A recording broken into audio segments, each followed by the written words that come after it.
We are live. All right. So today, welcome to the Commissioner Evaluation Podcast. This is just me doing what I love to do, talking to some awesome fantasy football people I found on the Twitter machine and in the fantasy football community itself. Today, we'll talk to Seth Keller and Pat Loftus about some experiences we had together and where they are now. Then we'll jump into some NFL news and rumors, some injuries, week 3 waiver wire targets, and some commissioner questions and settings they prefer in their leagues that they play in. And then we'll review some trades that went down in the Mighty McGlynn home leagues. And as usual, we'll evaluate a team to see what they would recommend to either rebuild, remodel the roster, and the steps they would take to get it there.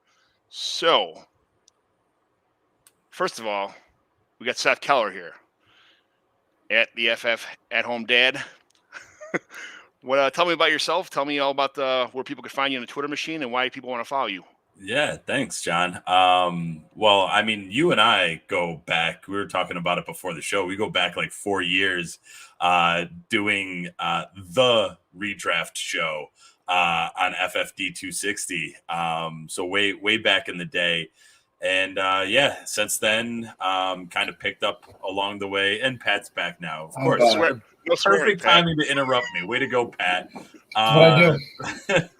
Pat and I do the Fantasy Facts show, hosted by Gridiron Experts over at gridironexperts.com. You can check that out on Twitter at GX Fantasy Facts. That's FAQS. And then outside of that, I'm on Gridiron Experts. I'm on FF Faceoff. They were just the #1 website for Tally Site. #1 on week 2, making the monies. I wish my picks were there, so I can't take credit for that, but they did an awesome job. So good work by the FF Faceoff guys. And also on NFL Draft Bible on Sports Illustrated. So I got hands in a bunch of different places out there. So that's what I got going on. How about you, Pat? I mean, all the same things you're doing. No, I'm kidding. I have the one show that Seth and I have been doing that actually, like he said, started way back, the old FFD 260 days with John. Other than that, it's just managing my own half dozen or so fantasy teams and doing the show with Seth once a week. Nowhere near as busy as he is, that's for sure. It's good to be busy. That's okay. Don't get me to trust me. I got plenty of other shit to keep me busy. No swearing, Pat. Yeah. Oh. I was going to ask beforehand, I forgot that was one of your rules when we were together. I'm sure people swore on here before, but I'm just going to. I'm new here, so I'm trying to keep it PC. Understood. I'm with Nick Scripp and Play to Win P2W fantasy podcast here. This is a great place to be. I'm super happy to be here. I don't want to get fired my first day, so I'm going to try and keep it PC. So, what's your favorite part of the whole fantasy football experience for you guys? DFS, best ball, dynasty leagues, podcasting, writing, something else in the community that keeps you around? What is it that keeps you passionate in the game here? I'll throw one out there real quick. There's a league that I'm in that is all Long Island content creators that we did a live draft, and it started because I knew there was a couple of other guys from Long Island, and I was like, hey, I know there's a lot of us out there. We should do a live draft. And then that was like early August, and we did our live draft in like the first week of September. One of the guys was like, hey, this is awesome. I have a hookup at a bar where I'm brewing beers at, and we can get the back room. So we got a place like locked down. We had Sal, who's like just kind of all over the place. He's a great guy. He was like the one like leading it and setting it kind of up, and it all just started from like a single tweet that was like, hey, there's a lot of us nearby. We should make this happen. And we got enough guys that actually make it happen. Now we're in a 12 team league, and like we've already like thrown things into the chat that's like, all right, for next year's draft order, we're gonna be these schmucks that like ran the 40, and as soon as they got like 20 yards, they're like, Miami, I'm done. Miami, I popped it. So yeah, I'm excited for that, and that just kind of envelops like so much of what I love about the fantasy kind of community. And what's great about it is it literally just stems from people wanting to talk shop, wanting to talk football, wanting to, chop it up and have a good time. And, just keeping that going and bringing more people into it and, having a good time. Like, I met a lot of really cool people that I probably wouldn't have met in person by doing that. So I think I enjoyed that the most, but yeah. I enjoy the camaraderie and the friendship because my two oldest leagues, longest running leagues, one of them goes back, I believe, to 2000, and we were just talking about it, the 2005, 2006, somewhere in there. And it's all people that I graduated with from high school. So there's 10 of us now that have been in the same league for, we'll call it 15 years for easy math. And we're spread out across the U.S. But for one weekend or at least one night a year, on top of our our WhatsApp thread, we all get together. We just make fun of each other. We have our live draft, and that's between that and the other, my main dynasty league, which is other friends from Michigan and Chicago. It's just, being able to talk with them about something other than our jobs, our families, all the other boring day-to-day stuff. We actually get to talk football. We get to, talk smack. We get to just be kids again, basically. Betting on and enjoying a kids game. That's pretty much what it's all about. It's I do all these home leagues. I'm in a bunch of, I call them the Mighty McGlynn leagues. It's all people from this area that I found on Twitter. Just running to people like Mike Taglier was in our leagues before.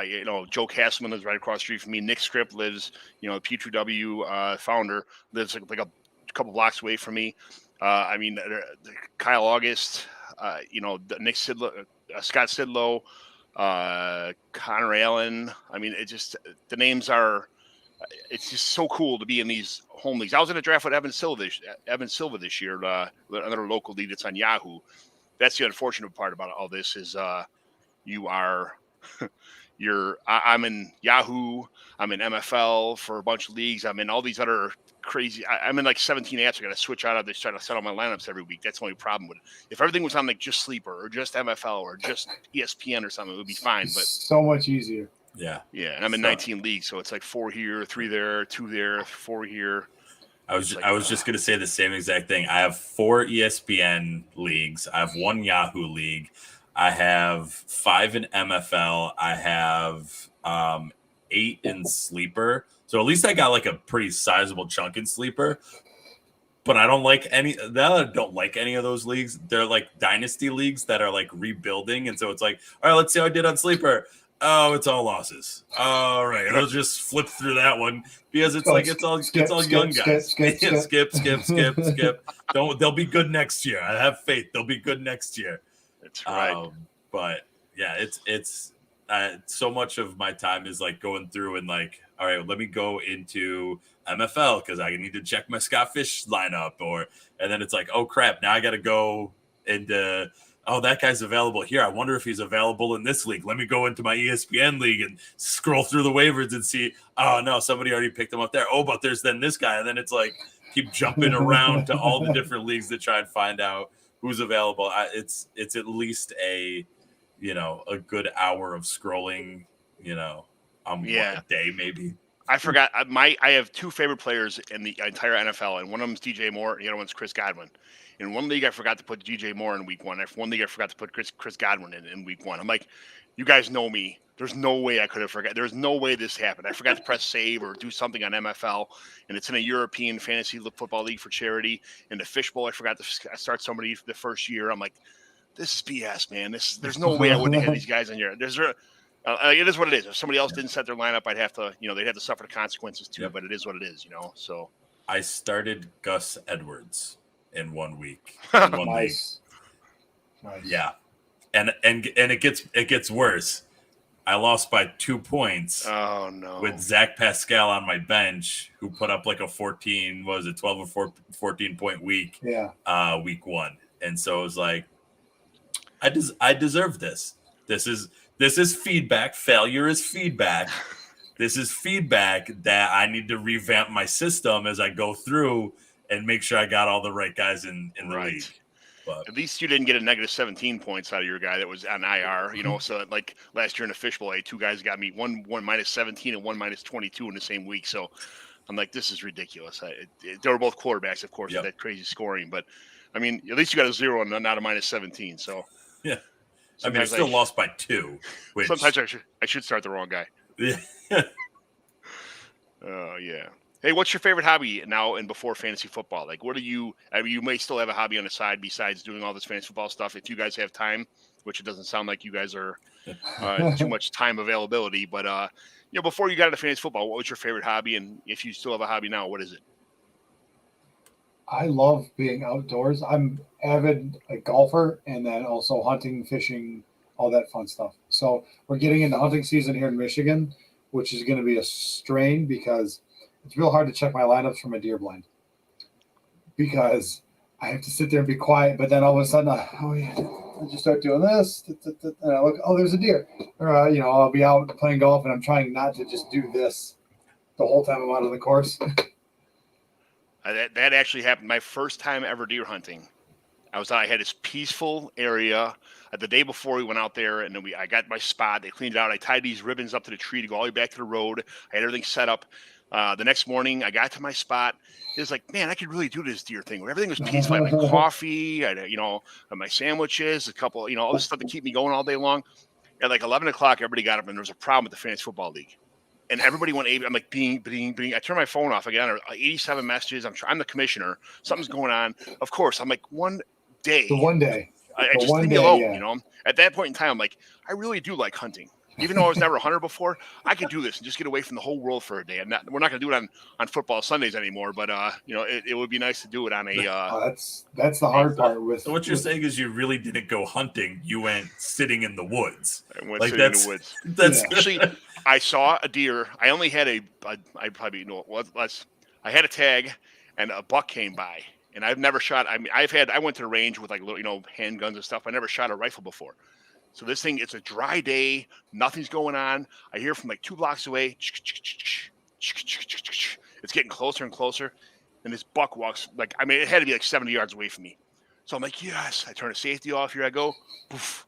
I totally missed it. I'm like, shit. I swore. So, and then I'm like, I get up again. It stops. It stares at me. Its whole side's wide open. I shoot again, and I missed it again. The thing takes off. I'm like, man. And then like a doe came by like a half hour later, and I missed that one too. I'm like, I have to go to the shooting range to learn how to shoot a shotgun or whatever the deal may be. But I'm terrible. It was so bad, but I still enjoyed my day. So it was cool. The next day it was raining outside, and there were squirrels all over the place. So that's all you heard was from these squirrels. You couldn't tell if a deer was coming by anymore because they ruined it on me. Damn squirrels. Yeah, I mean, right now my hobbies are just getting my kids to play sports. Like, there you go. Yeah. Like right now they're in football and soccer, and it's just trying to get them to like enjoy the game, but also like learn a little bit of skill as they're doing it. But, just having fun, getting out there, running around, playing, stuff like that. I want them to, enjoy sports while it's young and fun and, not like crazy competitive, even though I obviously enjoy all the competition, but, as little kids, just getting them out there, getting them to enjoy it, just seeing them, be happy, just running around.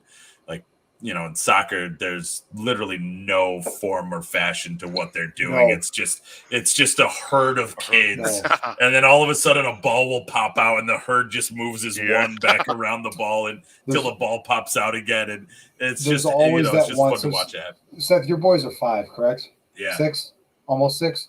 So my oldest is 6, and he's doing soccer as well. And it doesn't matter what game. Like, there's always one kid who is better, who can run and dribble at the same time. And as soon as that kid gets the ball, gone, goal. And then there's that big scrum, and then that kid gets the ball, gone, goal. And that's what I watch out for because I'm coaching him. It's like, okay, do you see what that kid's doing? All right, go do that. Go do that. Is that easy? The ball, turn and go. Yeah, go. No, just go run fast. As a dad of kids who are older now, I'm just letting you guys know there's no better time in your life than T-ball age because all the kids participate, everybody scores, the parents are all like, yay, snacks at the game, everybody's rattling the fence, singing cheers and stuff. It's just such a happy time because as soon as parents get involved, it's over. The fun's gone. They ruin everything. Just enjoy it now while it lasts. So, okay, what's your favorite food on Sunday afternoon while you're munching and you glue to the red zone? I'll listen to Scott Hansen. Pizza. Gotta be pizza. Oh, pizza, good choice. No, see, I my formative years I spent in Buffalo, so to say anything other than buffalo wings is like sacrilegious. Mm-hmm. Yeah, that's the go-to, and a Bavarian pretzel, like one of those big giant pretzels. Okay. Those two things at the bar are must-haves for me. So along with a steady flow of beer too. Right, of course, and Jameson and ginger ales. Right, that my family jumps in the car. We do these trips every year. I've been to 43 states, and we've been to the first wing place in Buffalo, Anchor Bar. On the way back from Niagara Falls, we came to that Anchor Bar. Tried the wings out there. I mean, they're good. Mm-hmm. It's not Hooters, but it's good. It's definitely change of pace. So, but we have a lot of bars by us. It's dollar beer, dollar bottles, half price appetizers, and like $6 18-inch pizzas. So we go there. Literally, I can go to with like $40 in my pocket. Well, the shots kind of kill me. That the shots aren't on sale, and I do like 30 of them. So it's I'm the only guy that can spend $200 on a dollar beer night. I just wish we had a dollar beer night around here. Kidding. Like, if I get anything less than $5, it's like you're my new best friend. Like, I'm not leaving this place ever because $4 beers is amazing. We're talking about Middle Highlights. I'm not talking about IPA stuff either, right? Yeah, regardless, like I get like a Bud Light and it's like $6. What? Like, yeah. I mean, it's New York living, man. It's $12.99 for it's $4.99 for a 12-pack of High Life at the store. So that's all I drink is pretty much High Life all the time. Because I drink a case of them on a Saturday night. Like we're sitting here, our Sunday all day long. Start at 11:30, sit in the garage sometimes with the boys. And my wife's like, she brings home the beer from the store. She goes, High Life for the low life. Yep. So, sounds about right. A bottle of Jameson, about a case of Middle Highlights in there. It makes for a good day for all the boys, So case for me.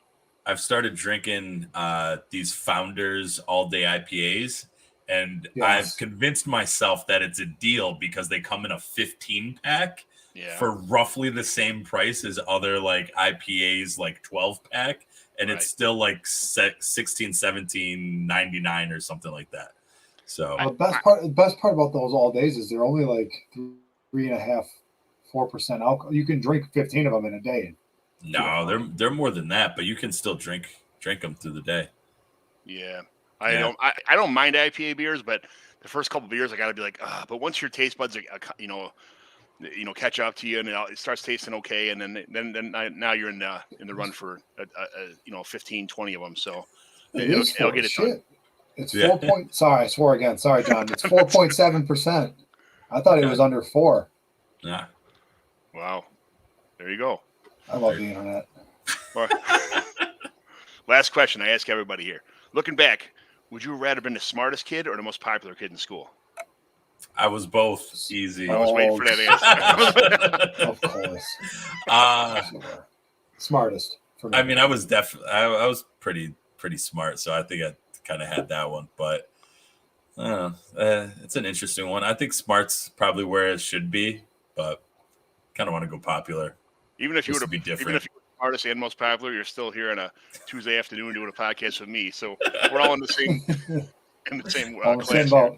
That's the same thing I used to tell all the new teachers that we had coming in, because they're like, well, I went to NYU Teachers College and I did da da da da da, and I went to this school, and I'm like, that's cool. I went to University of Buffalo, and guess what?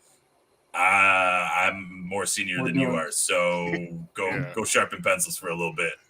Take that Ivy League degree and go sharpen some pencils for a little bit. Yeah, buddy. All right, let's move on to some injuries, some rumors, some top waiver ads for week 3 here. So many injuries. I know. So brutal. the news here, first of all, we'll start off with Zach Moss, Devin Singletary, Nick Chubb, Kareem Hunt, Javonte Williams, Melvin Gordon, Marlon Mack, Jonathan Taylor, Naheem Hines, Swift, Jamal Williams. All these combos are killing my fantasy teams. What is going on with this? Is this the new way NFL is going to be run from now on with no more studs? Even guys like Zeke Elliott's getting beat out for by his own backup. I know we'll talk about that later, Seth, but it is what it is. I don't know if you can see my Cowboys scarf up there in the background. And every time people bring up Pollard, it just is like, come on now. He's like he looks great on a 3rd and 15 where he picks up like 10 yards. Yeah, way to go. But the defense gave him that. Like it's right there for him because they're afraid of Dak throwing it to, like, they're gonna shut down the most like competent weapons and leave other parts of the field open, and that's where Pollard's been taken. Like, that's where he's historically taken all of his work. And so every time I hear people talk about Zeke and Pollard, it's just like, oh, stop it. Yeah, they're in a dime cover too with everybody 20 yards back, and he gets a run right up the middle when they double team the nose tackle, and whoosh, yeah, like it's if he didn't get 10 yards, like, it would be shameful. But they needed 16, so what does it matter? What does it matter if he got those 10 yards? Is this the end of Zeke's contract this year? This is it, right? He's done. I think he has one more year. Quick, Pat with the Google. Pat, to the back. I'm all over it. No. You're frantically typing away. He's got a potential out. He's got a potential out after 2020, the 2022 season. Yeah. So he is back next year no matter what, right? Yep. Yeah. Okay, good. I was kind of thinking that they're just doing the old, hey, you're out anyway, buddy, get out of the way. But it just seems that way. But then maybe that's just me. And also, I think it's been 2 weeks. The first week they went up against like what appears to be the best run defense out there. Sure, right, yes. And then against the Chargers, I mean, no one's talking about the Chargers offense not being the historic, groundbreaking, Herbert's gonna just like be the greatest thing ever at quarterback for a young kid, and they haven't cracked 20 points yet. Yeah, but typically speaking, it takes the offense. It takes the I get it. Yeah, against the Cowboys is right, but it takes the offense a couple weeks to kind of get everything going. The defense is just read and react. They take over. It's always been the first 4 weeks of the season. You know, they kind of either people are hitting or people are not. But after week 4 or 5, you see the offenses just go crazy. Everybody's on the same page now. They got the playbook down. So I wouldn't, just because they're having a couple of bad weeks to start the season, I wouldn't really kind of say that's it. This guy's SOL. You know, the whole Chargers going down the tubes. It's not the end of the world. The amount of overreactions that I have seen are just unbelievable. Because again, we're 2 weeks into the season. Right? That's already relatively lucky that no big name. Right? Yes, people get injured, but Raheem Mostert's out for the year, and that's about it, right? We haven't really lost any big names since the season started. There's no reason to panic, right? Especially on some of the bigger names like Zeke. There's no reason to panic on Zeke. Right, there's no reason to panic on. Let's take any of the Steelers wide receivers because I think there were a lot of hypes running those three and who was going to be the breakout. There's no reason to panic on any of these guys. It's week 2. Like, yeah, does it suck being 0-2? Yeah, I'm there. I'm 0-2 in a couple leagues, but it's 2 weeks. Like, we still have 10, 12, 14. Like, we have a lot more fantasy football games to go. And like you said, John, offenses are going to start rolling. The great defenses, the Tampa Bays, the New Orleans, you're going to see those defenses kind of stay in that upper echelon. You're going to probably want to stay away from some of those matchups. But some of these guys that have gotten off to a slow start, don't panic. Don't hit the eject button yet because, again, we're 2 weeks into the season. Right. And then for quarterback-wise, Lamar started out pretty ugly the other night, finished strong, real strong, actually.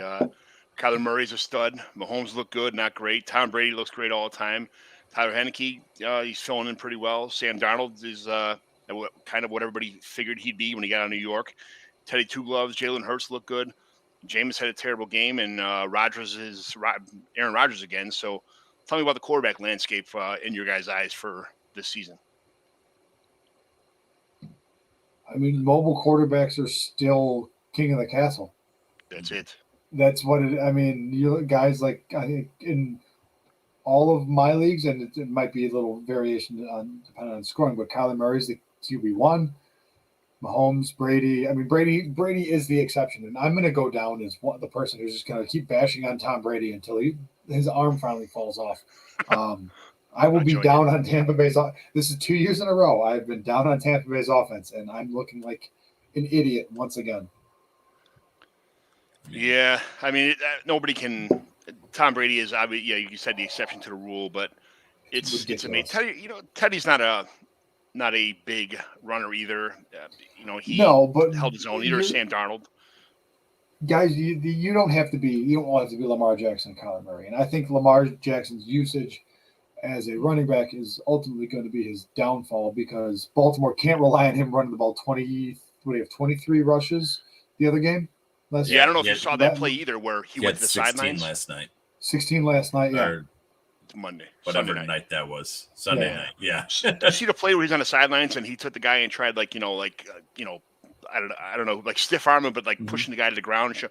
You can't do that when you're the franchise, when you're the face of the franchise, because while you're in the field, playing handsy with people, someone's going to come behind you and take your legs out. You're from the side where you're not paying attention because your job is to get as many yards as possible and slide to avoid contact. Or Lamar is very good about getting out of bounds. He's been, I mean, I have to applaud him on that because he does very good get out of bounds a lot. But every once in a while, I think the competitiveness in him keeps him in the game where he wants to just enrage, let people have it. Like I'm going to show you, or I'm going to get that extra yard. And he's not built that way. He can't do that. He's not Josh Allen. He's not some bigger dude that can take those kind of hits.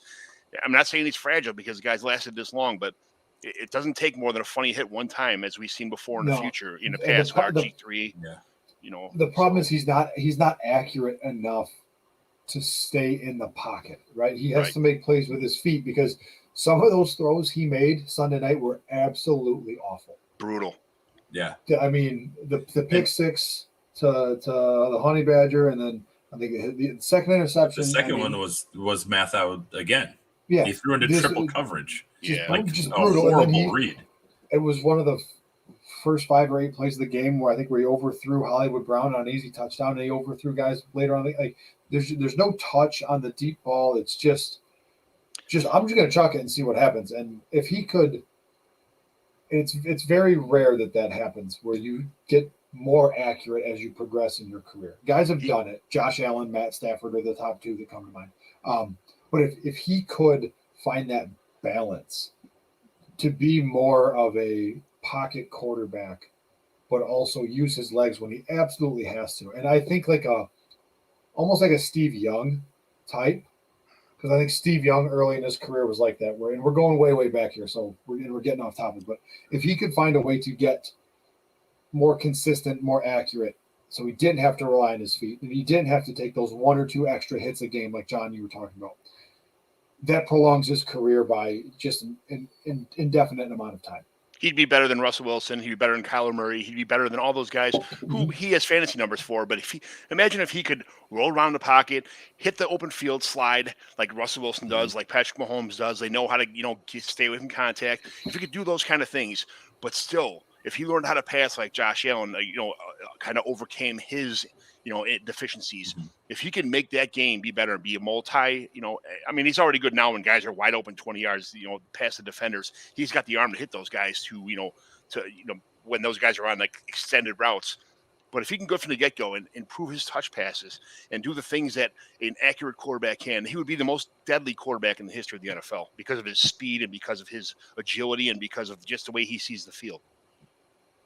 Yeah. I mean, right now, I'm going to put it this way, right? If you look at just Lamar Jackson's passing, he had 10 fantasy points. Right. That's it. He had 32 fantasy points in total because he had a better rushing day than most of our lead rushers because he had 100 yards rushing and 2 touchdowns. So like the reason why you have a guy like Lamar in your fantasy lineup is not because he's going to be a pocket passer. What you're hoping for, though, is I think you're kind of hitting it, is let me roll out of the pocket, but know that I have a receiver that should be breaking like deep.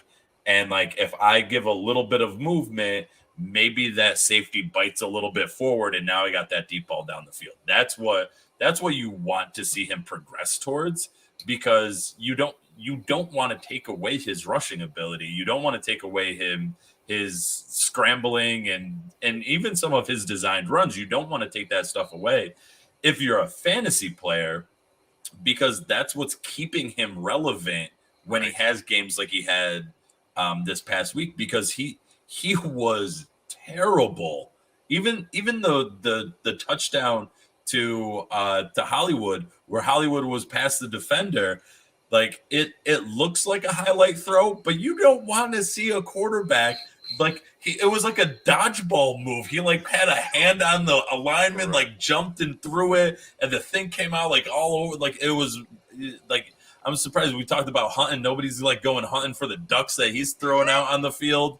Like it was horrible, but he got enough on it to get it to him. And that's what I mean. He has the arm strength, right? He has some of the like passing skills, but he needs to get better at those. And he needs, like, I feel like the offense needs to get him into a system where, you know, we're going to do some bootlegs. We're going to do some sprint outs. We're going to do some motion where, listen, like if you take off, that's fine.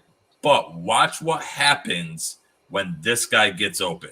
Watch what happens if you just stutter step for a second, or even just take a second to set your feet as you're rolling out like that, and just watch what happens with a guy coming across here, or a guy coming across deep, or a guy that flashes on the opposite side, because the defense has to respect his ability to run.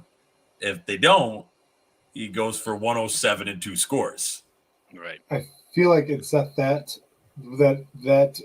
what you just mentioned, that example. Kyler Murray does a great job of that. Mm-hmm. And he showed it when he hit Rondale Moore for that 77-yard touchdown, because he's moving to his left, sets his feet, and just unloads this beautiful ball to Rondale Moore. And it's as soon as you're describing it, I'm like, oh yeah, I almost swore again, John. I gotta.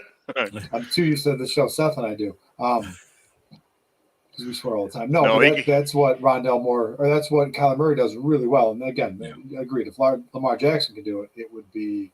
He'd be unreal. Be fantastic. Yeah. Speaking of unreal, Derrick Henry is unreal. Joe Mixon needs to stay healthy to be unreal this season, which he's already, proven that. All the doubters in the offseason, he's got to prove them wrong. He could be a top 5 option this year. Montgomery looked pretty good. Elijah Mitchell not so hot. James Robinson, the early down guy. Cordell Patterson is always on the most underappreciated player in the football list. And Tony Pollard taking over the Cowboys backfield. I know, Seth doesn't want to hear that. And Aaron Jones is awesome. Talk about some landscape for the running backs this year. I feel like if I didn't play against Derrick Henry and already feel like I lost, I played against Aaron Jones and lost on Monday night. Like every hit just seemed to be one of those two guys. And luck in the one league that I have Derrick Henry, I played against Aaron Jones, and they luckily I had, it's a crazy league that's like super deep. You start like 15 or 16 guys. It's all offense too. So it's like a 10-team league where you start 2 quarterbacks, 2 tight ends. It's like 4 running backs, 5 wide receivers, like 4 or 5 flex spots. It's insane. So luckily I had like actually played like J.D. McKissick and Daniel Jones, and like I had that like a nice little boost to keep me going. But man, like Derrick Henry he needed to be unreal after week 1. Right. Week 1, where it just the whole Titans offense just looked like abysmal. Not everything looked abysmal in week 1, but like especially on paper, that was abysmal. and especially abysmal for what you felt like they could have done in that game. So I think Ryan Tannehill what they're doing is they're taking away the play action this year. They're blitzing. They're taking the defensive ends and just run. I don't care. I'm going to hit the quarterback no matter what. Because that's all. That was it was play action to Derrick Henry that got guys open. Now they're saying, hey, this is their game plan. Do a play action. They're coming in and just headhunting the quarterback every play. It's not now. They're going to have to figure something else out. They're going to have to run Derrick Henry up the middle. And then have the guys crush in. The defensive ends crash. And at that point in time, Henry's already up the middle. There's nothing they can do about it. Or he's going to stay in the pocket, which nobody's blocking for him, and he's getting crushed. That's not working. They're going to have to figure something out with this offense. Yeah. It was nice to see Julio have a day, though. But we'll talk about wide receivers in a minute, I guess. Now, Cortland Sutton is healthy and back. Stephon Diggs is a stud. Even on a bad fantasy day, he did pretty well. Devontae Adams is always good. Brandon Cooks keeps rolling. Pittman's maybe the main guy going forward in Indy. Cooper Kupp is pretty good. He had a pretty good day. Zach Pascal is Peter Howard's favorite undrafted player, taking advantage of his opportunities. Debo slow and steady. DJ Moore, my man crush, is looking pretty well. Tyler Lockett's fun to watch. And Chris Godwin, if Chris Godwin keeps getting pass interference calls 5 yards deep in the end zone, just so someone else can get an easy touchdown, I'm going to have a panic attack. Punch it in. It's so ridiculous. I have Chris Godwin in every league because I love that dude. But it's every play. It's Chris Godwin getting mauled in the end zone, and the flag comes up, and it's Gronk, or it's run up the middle, or it's it's like, oh, come on. These are all Chris Godwin's points, and they're going to the wayside because he's getting molested in the end zone. Yeah, no, they're definitely abusing him out there. But I just want to throw out there too, depending on your league settings, Corduro Patterson is a wide receiver also. So he was an underdog, and I was saying it for like the last couple weeks before the season started. Like, spend your 18th round pick on Cordero Patterson, and even right now, that was worth doing. Oh, absolutely. A guy you pick up in your 18th round, picking up 22 points in week 2, that right there bumps him into a starting position for you, unless I was going to say unless you have Tyreek Hill and stuff like that, but Tyreek Hill had himself a down week. So, that's Cordell Patterson's awesome. I loved him when he was on the Patriots. I loved him especially when he was on the Bears. He's a multi-talented player. Yeah, I mean, he's a kick returner. The guy's huge. He's returning kicks, punts. He's he's a great offensive weapon. He's been around for a long time. He does everything well. I don't understand why this guy just can't become the every down guy or just be somebody's stud ace in the hole. He can't get over that hump to be the everything, but he's just that close. Yep, which may make him better for fantasy right now because they're lining him up everywhere, which means he gets receptions, he gets some rushes, he blends in the kind of stable points of getting a decent amount of touches and the higher value touches of receptions. So, and if he's able to find the end zone, it's a glorious day for him. So he's out playing Mike Davis right now, and he's not, it's not much other competition on the team. So I could see him definitely picking up a bigger workload. Getting spelled every once in a while by Mike Davis to get, he can't do everything. But if Patterson, Mike Davis had twice as many touches as Patterson, but Patterson every time he was on the field, he got the ball pretty much. Yeah. So. There's no when they know when Patterson's on the field, he's getting the ball, he's the offense, and it's almost like they're using they'll use Mike Davis when they have a chance to, but he's a lot of times just a decoy. So they know what they have in Patterson. It's gonna be a while, but it won't be very long before he's being used. The numbers are flipped, where he's getting twice as many carries as Mike Davis, as many touches anyway. It's possible. So if you were to start the season over with Tua, Zach Wilson, Mac Jones, Justin Fields, and Trey Lance. Who would you draft the number 1 pick in your fantasy football draft in the Dynasty League, or your first number 1? Pass. Pass? Justin. Trade down. I'm going to stick to my guns here and go with Justin Fields. Really? That's. I feel like if you look at the rest, the only other team I think that has better weapons, again, if we're going back to the start of the season, right? Mm-hmm. The only other team that had weapons would have been Jacksonville, with Chark, with Chenault, with Marvin Jones. with ETN. You know, the Jets were the Jets. We didn't know what they were going to be. Right. Mac Jones and the Patriots, you know, they didn't have much on offense. They spent a bunch of money, but we didn't know what, you know, at least Chicago had, you know, they had an established running back in David Montgomery. They had Allen Robinson. They had Darnell Mooney, who was breaking out. They had invested huge draft capital in a tight end in Cole Kmet. So they had the weapons there, and they only needed the quarterback. So that's why I think every show that Seth and I have done where we've talked about Justin Fields, I always give the Bears a bunch of insert 4-letter word here for not starting Fields from day one, from putting him behind Andy Dalton. And I'm cautiously optimistic that Fields will be the starter this week. And I think we're going to get to injuries later, but I'm pretty sure Fields will be the starter in week 3 and then moving forward, because after they blow out my Lions in week 4, he's going to be the starter moving from then on. And I think it's his turn. I don't think you want to rush him on the field that much. I know the guy's good, and I know him and Trevor Lawrence were neck and neck their whole college career. I mean, they're a whole, even in high school, like they're being recruited. I know they're that good. They're that close to being, one or the other. But I just think Trevor Lawrence is just more of he can move like Justin Fields. He could throw better than Justin Fields. I think he was in a better system, I think, also. So I think he's a little more polished as far as that goes. Before the season started, I was really kind of sold that the Zach Wilson was going to make a move, and kind of take over this Jets team with a new coaching staff, with a new system, and see something special. But he regressed pretty bad this week. So that might be out the window as far as that goes. But it's Dynasty. We're talking this mainly a Dynasty-based show. So, I like Zach Wilson a lot. I think that him and Elijah Moore are going to be special going down. As far as in the future. But I still would take Trevor Lawrence with the 101 pick. Justin Fields, I have traded up to number 2 to get Justin Fields in a couple leagues too. So I do believe in him. But the Bears' schedule is terrible until the bye. It's defense. And they're a good team, but they just lost. They drafted 2 offensive linemen. They're rookies, and then they're both hurt. And then the rest of the guys, they're not. Obviously, you saw Justin Fields getting killed. Andy Dalton's getting killed. This is not the time to bring in a rookie quarterback to learn, with a system where you only have Allen Robinson. I think the other day, it was the first time he caught a ball the first time the Bears threw a ball over 20 yards since the season started.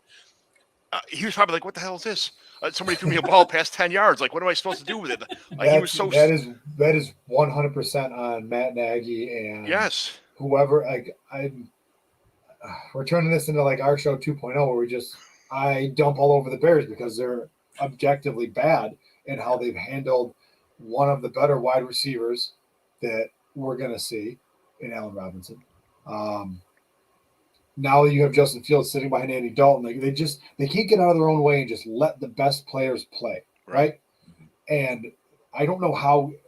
Thankfully, Adam Gase got fired last year. Matt Nagy is there a hotter seat than Chicago right now? No.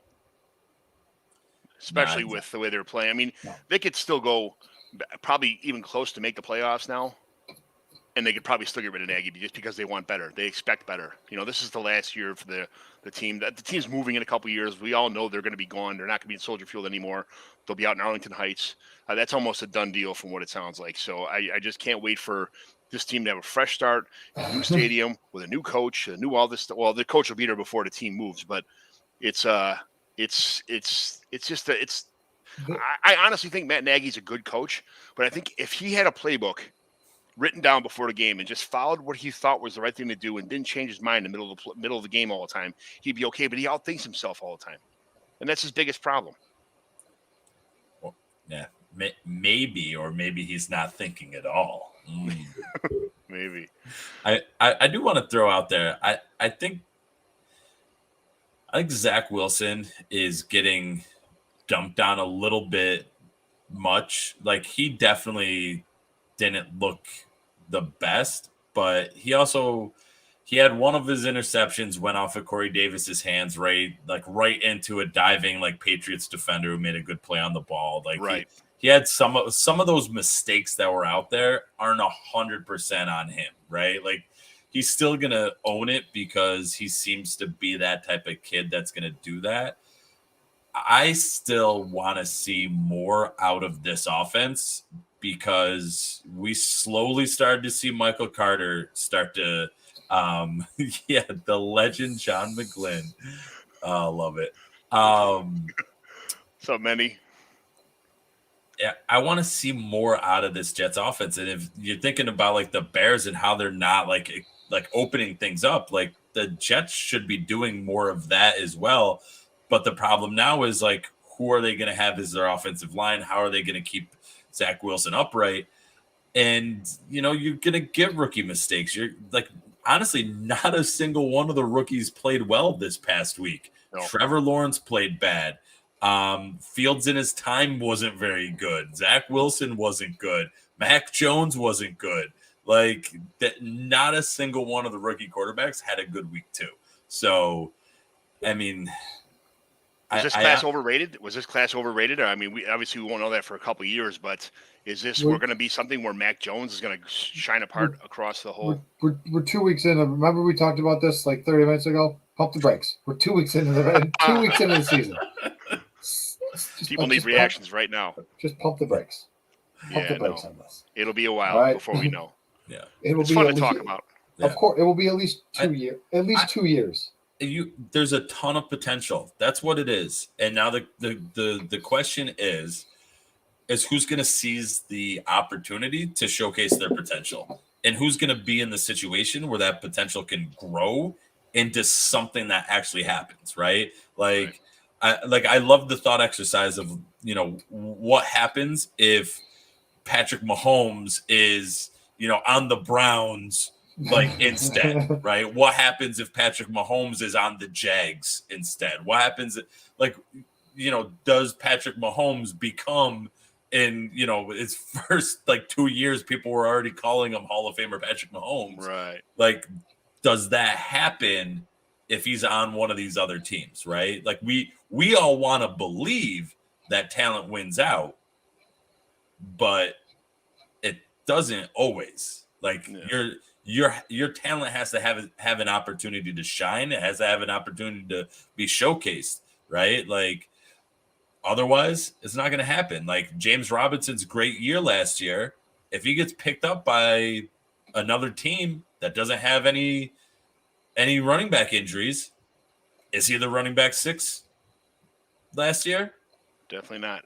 Probably not. He probably doesn't make it onto the field. Now, is that gross incompetence from the coach, or is it he just had a really great situation, and when he was presented the opportunity to seize the opportunity, he took full advantage? And so, to me, that's what all of these quarterbacks have right now: is they have the potential, they have the opportunity. Except for Trey Lance, he's still sitting behind Jimmy Garoppolo, but the other 4, and hell, 5 Davis Mills is getting out there now. Like there's five rookie quarterbacks that are out there right now that have the opportunity. Now it's the fun of watching what they do with it. Are they gonna throw the? Oh, I almost swore again too.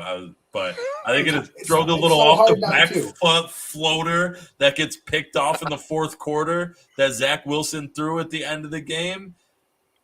Maybe. Are they gonna make the play? Maybe. Like I think they all have the potential. They all have the skill set to do well. Maybe not so much Davis Mills, but hey, hell, he's out there. Like got a chance. You never know. Got a chance. Any given Sunday. It's a matter of stringing those Sundays together.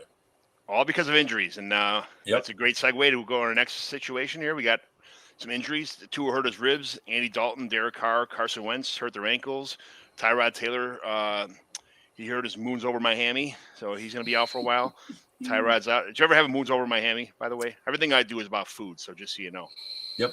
Moons over my hammy from Denny's. It's great. I was going to say, it's a great Denny's meal. Great diner meal, yeah. Yes. Before burritos were like the go-to thing at 3 a.m, Denny's and Huck Finn were the place to go. But Baker Mayfield hurt his arm, but he got back in. He should be fine. Any other quarterback situations besides the one we mentioned that we should be worried about? You threw Wentz in there and his double sprained ankles. Double sprained ankles, yes. I threw him in there. Bilateral ankle sprains. Yeah, like how? Like was he skiing? I don't get how on a football field you sprain both at the same time. It's just such a weird injury. That takes skill. Yeah. It's almost like the Flacco slide. Remember when Flacco slid and like his cleat got caught in the turf or something like that, and like pulled the turf, and like that's was it his knee that it ended up jacking up? Like that's the only thing I'm trying to figure out, like how do you get both? Like how bad is your luck that you find a way to sprain both ankles on one play? That guy's got bad luck. He'd figure it out. Right? Yeah. If he didn't have bad luck, he'd have no luck at all. Yeah.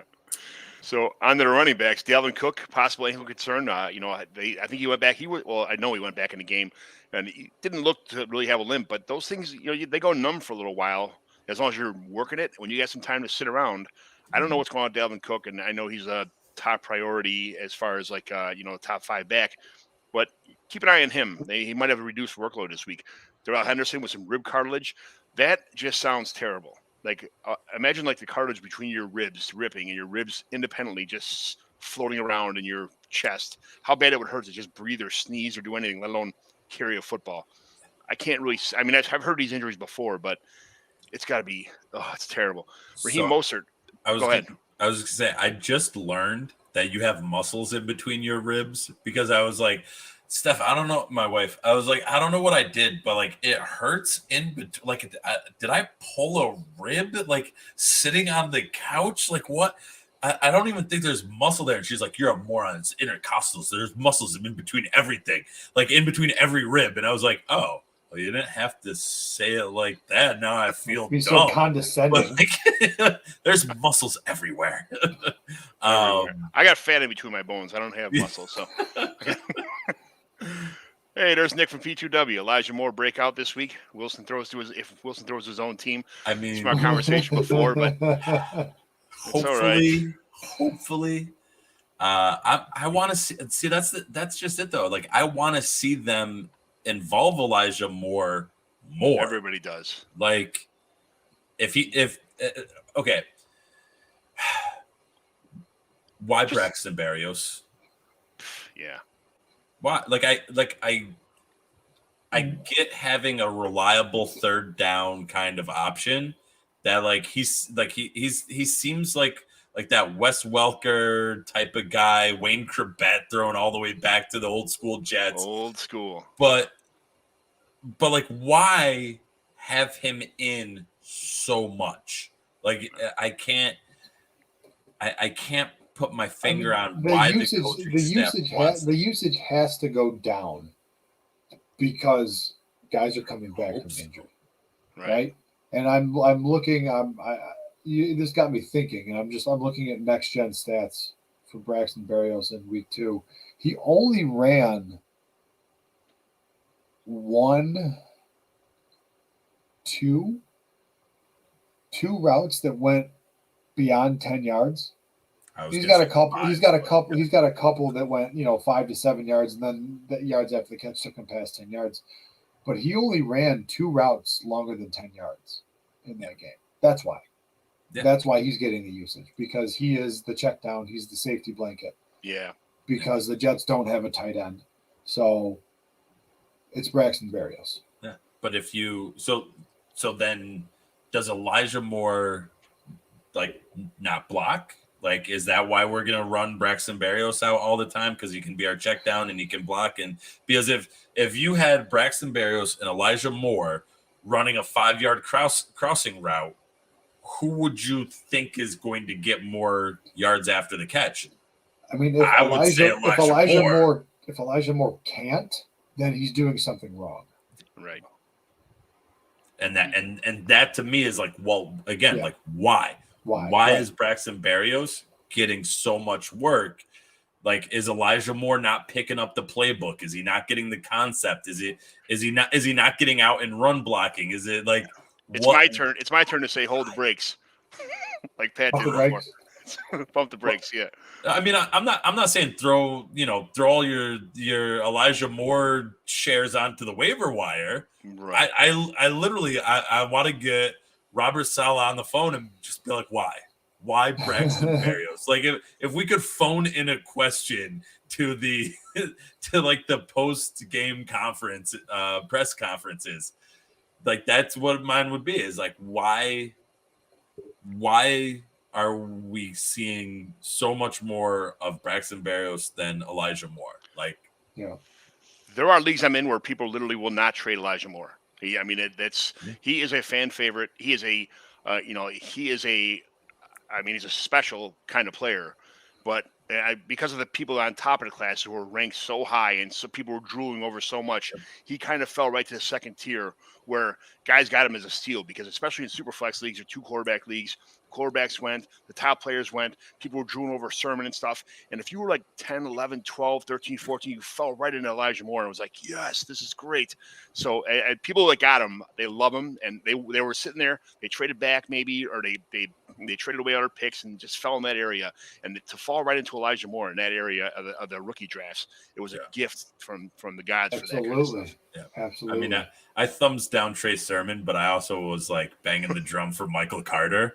And it turns out I was right on the name, but it's Michael Carter II, who's actually the really good rookie for the Jets, playing cornerback. He looked really good in his work so far. Now Michael Carter, the running back, got a little bit more play, looked a little bit better, but still okay this week. Still not hitting the explosiveness that I was excited for. But we got off track a little bit talking about injuries, but I heard Raheem Mostert is dealing with a career-threatening cartilage surgery injury. Did you hear about that? I didn't hear it that serious. I heard season ending. I didn't hear. Yeah, season ending for sure, probably, and possible career-threatening, because it's a deep fracture, possible cartilage situation where this may be the end of his career. I mean, this is only 1 day after the injury or 2 days after the injury, but it sounds like it's really, really serious. So yeah, that's terrible. I mean, he's struggled to stay on the field. So him being hurt is not, it's not what you want to hear, but you're not really surprised by like, oh, Mostert's walking off the field now. Oh, Mostert's in the medical tent. Like it's kind of, it got to that point where it was like, well, I got 3 good games out of him, or I got 1 good game out of him. And, to hear that it may be career ending is, that's scary. That's real bad news, because it seemed like he was getting, like he was going to be the workhorse kind of back for the 49ers. Like it seemed like he was in that spot, and we all know Kyle Shanahan loves to rotate him, but it was going to be interesting to see what he would do with a full workload. And now to know that, the season's done for him, and then also it could be career ending for him is that's rough. That's tough news for him. So no. And then Trey Sermon's in concussion protocol. Jermichael might be out for a while with a high ankle sprain. Josh Jacobs' toe ankle scares me. That's when they were talking about during that game where he had to change his shoes to put like some kind of a metal plate in the bottom of his shoes because it's possible turf toe or possible, small micro fracture or something like that. Like in his foot. Foot problems are the death, especially for a power back who's got to push off his toes. Like, that's cutting is one thing, but for someone that's an early down back that's constantly got to drive, that's a terrible injury for someone like Jacobs. And he's not getting the passing down work anymore. That's he's been relegated to an early down back now, and that is a terrible injury for a guy like that. Wide receiver injuries: Deontay Johnson, Amari Cooper nicked up as usual, little stuff, but Chanel hurt his shoulder. He should play this week, hopefully. I talked about, I got Dalvin Cook in the wrong part here. Dalvin Cook died 3 times during the game, but he came back. And then Jarvis Landry's on the IR, so that's it for him for a couple weeks anyway, 3 or 4 weeks, right? Isn't that how that works? Yeah, 3 week IR. That's probably out of all the wide receiver injuries. That's probably the biggest one. Mm-hmm. Because guys like, Deontay Johnson, Amari Cooper, nicked up, they're going to questionable tag. The Browns losing Landry hurts more because OBJ is still questionable. And behind him, you have DPJ, Higgins, Hooper, Schwartz. There's May guys Schwartz be with you. It appears my Schwartz is bigger than yours. Let's see how you handle it. I love Donovan Peoples-Jones. He's somebody I was targeting for a long time. I just wish he would take advantage of this opportunity he's got. I don't think it's going to happen because Is he going to get it? Is it going to be DPJ? Is it going to be Higgins? I'm still bullish on Hooper in this group, and I feel like Hooper's probably going to be outside of Nick Chubb and Kareem Hunt. I think if Odell Beckham isn't back this week, I think Austin Hooper could be primed for a good week. Hooper's going to be gone at the end of this year, and Joker's going at the end of this year. Pick up Harrison Bryant now, so you have a future tight end for the Browns. Just you heard it here first, all right? It's my guy. So we'll see. But all right, let's get into some quick waiver wires here. Waiver wire ads for week 3 for quarterbacks. Justin Fields might be his team now. Derek Carr is sneaky good last couple games. Sam Darnold just needed DJ Moore and McCaffrey to be good. And who would have thought? No, Sam Darnold needed to get the hell out of New York. Adam Gase ruined Sam Darnold. Tyler Heineke's got a couple of weapons now. Trey Lance, because the clock is ticking on Jimmy GQ. What do you guys think about the quarterback situation for waiver wires? If I have to rank the guys that you just listed, it's probably Sam Darnold, then Taylor Heineke, then maybe Derek Carr. Did you hear that thing that on PFF, Taylor Heineke was like the highest rated passer in the last 10 years or 20 years or something like that? The highest rated quarterback on PFF. What? Yeah, it's one of those. I did not hear that. I heard on one of the podcasts that he was his numbers are passing numbers, stuff like that were on it. But he's been in the league for 5 years already, so I don't get where that's coming from. I've started to wane on my enthusiasm for some of those PFF grades. I question their validity and reliability. To use the actual statistics verbiage. So yeah, well, we're not going to go too much further on that than that. In San Fran. Man, hopefully it's whenever Ayuk comes on, because that's been killing me. But I mean, honestly, I'd be surprised if they don't just kind of keep rocking with Jimmy G for, until the wheels fall off. They're still winning games. He's accurate. 17 25 in week 1, 22 of 30 in week 2.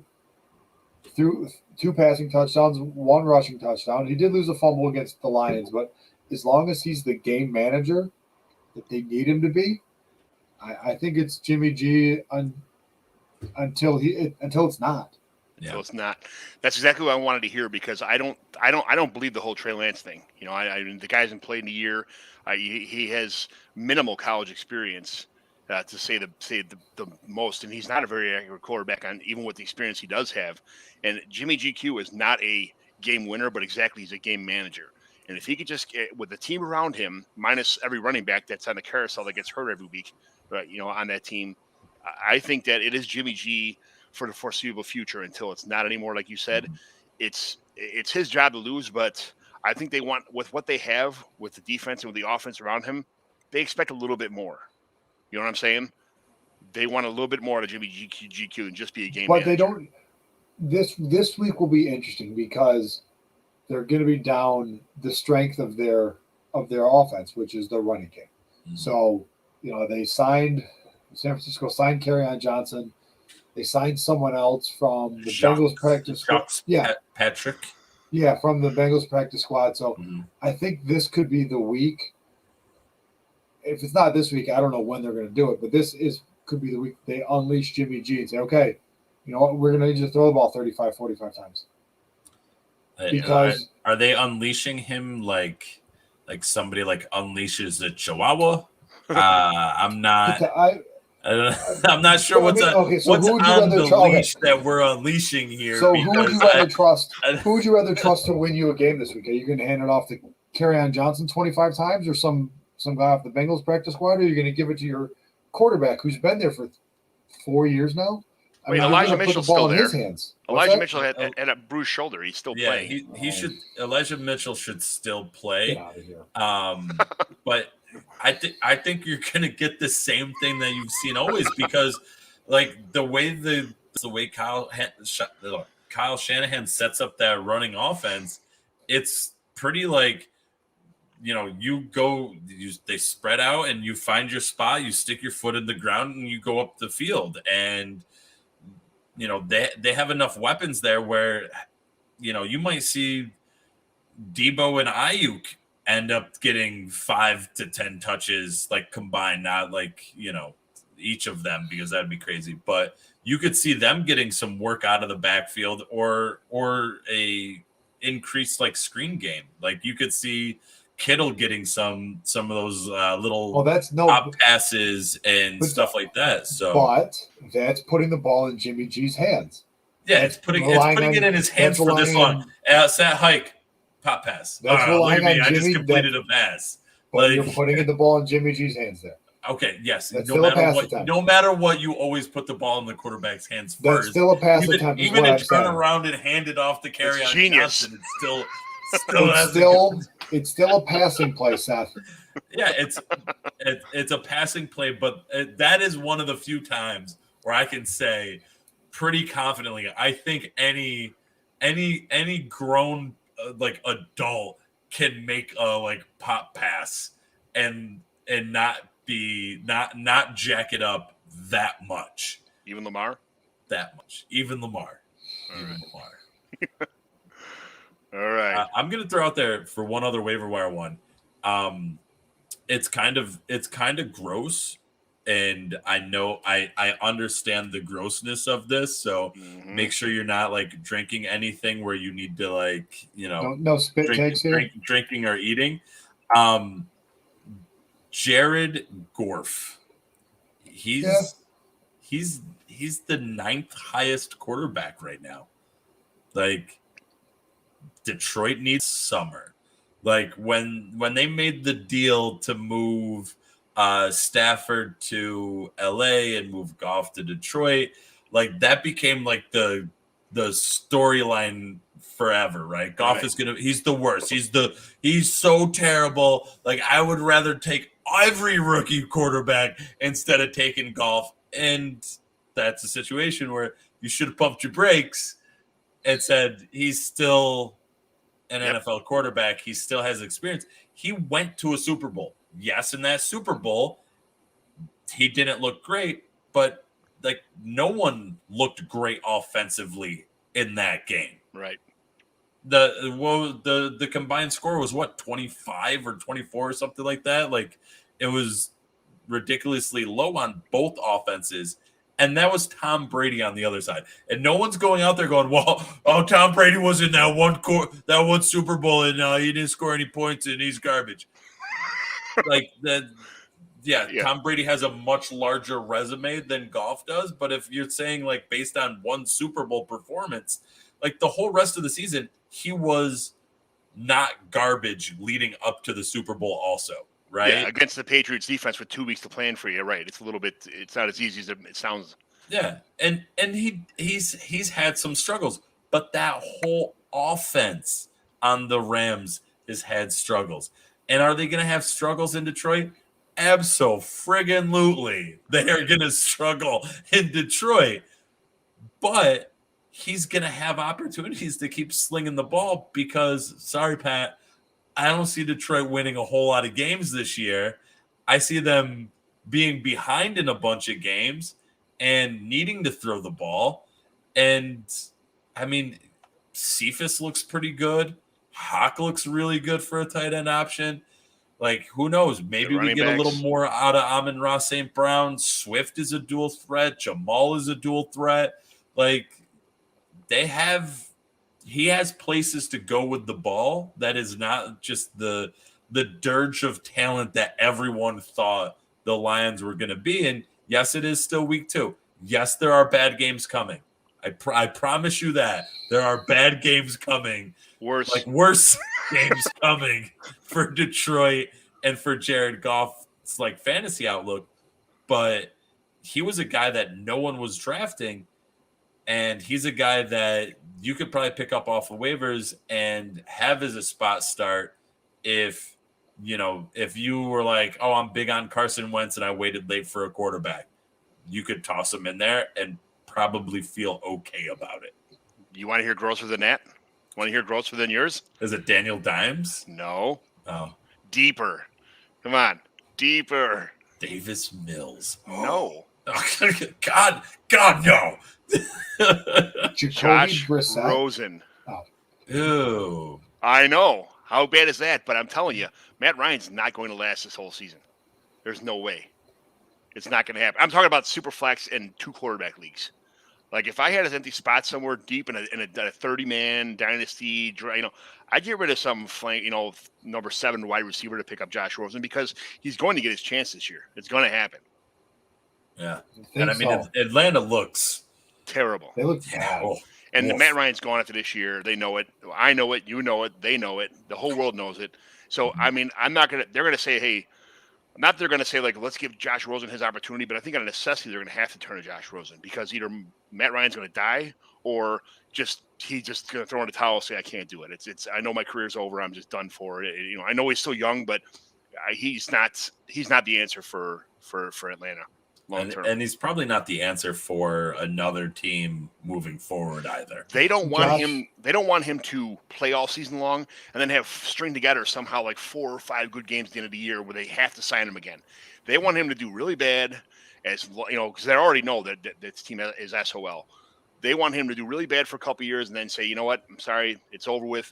Let's put Josh Rosen in for the rest of the season, see how he does, because he's only 23 years old, right, Rosen?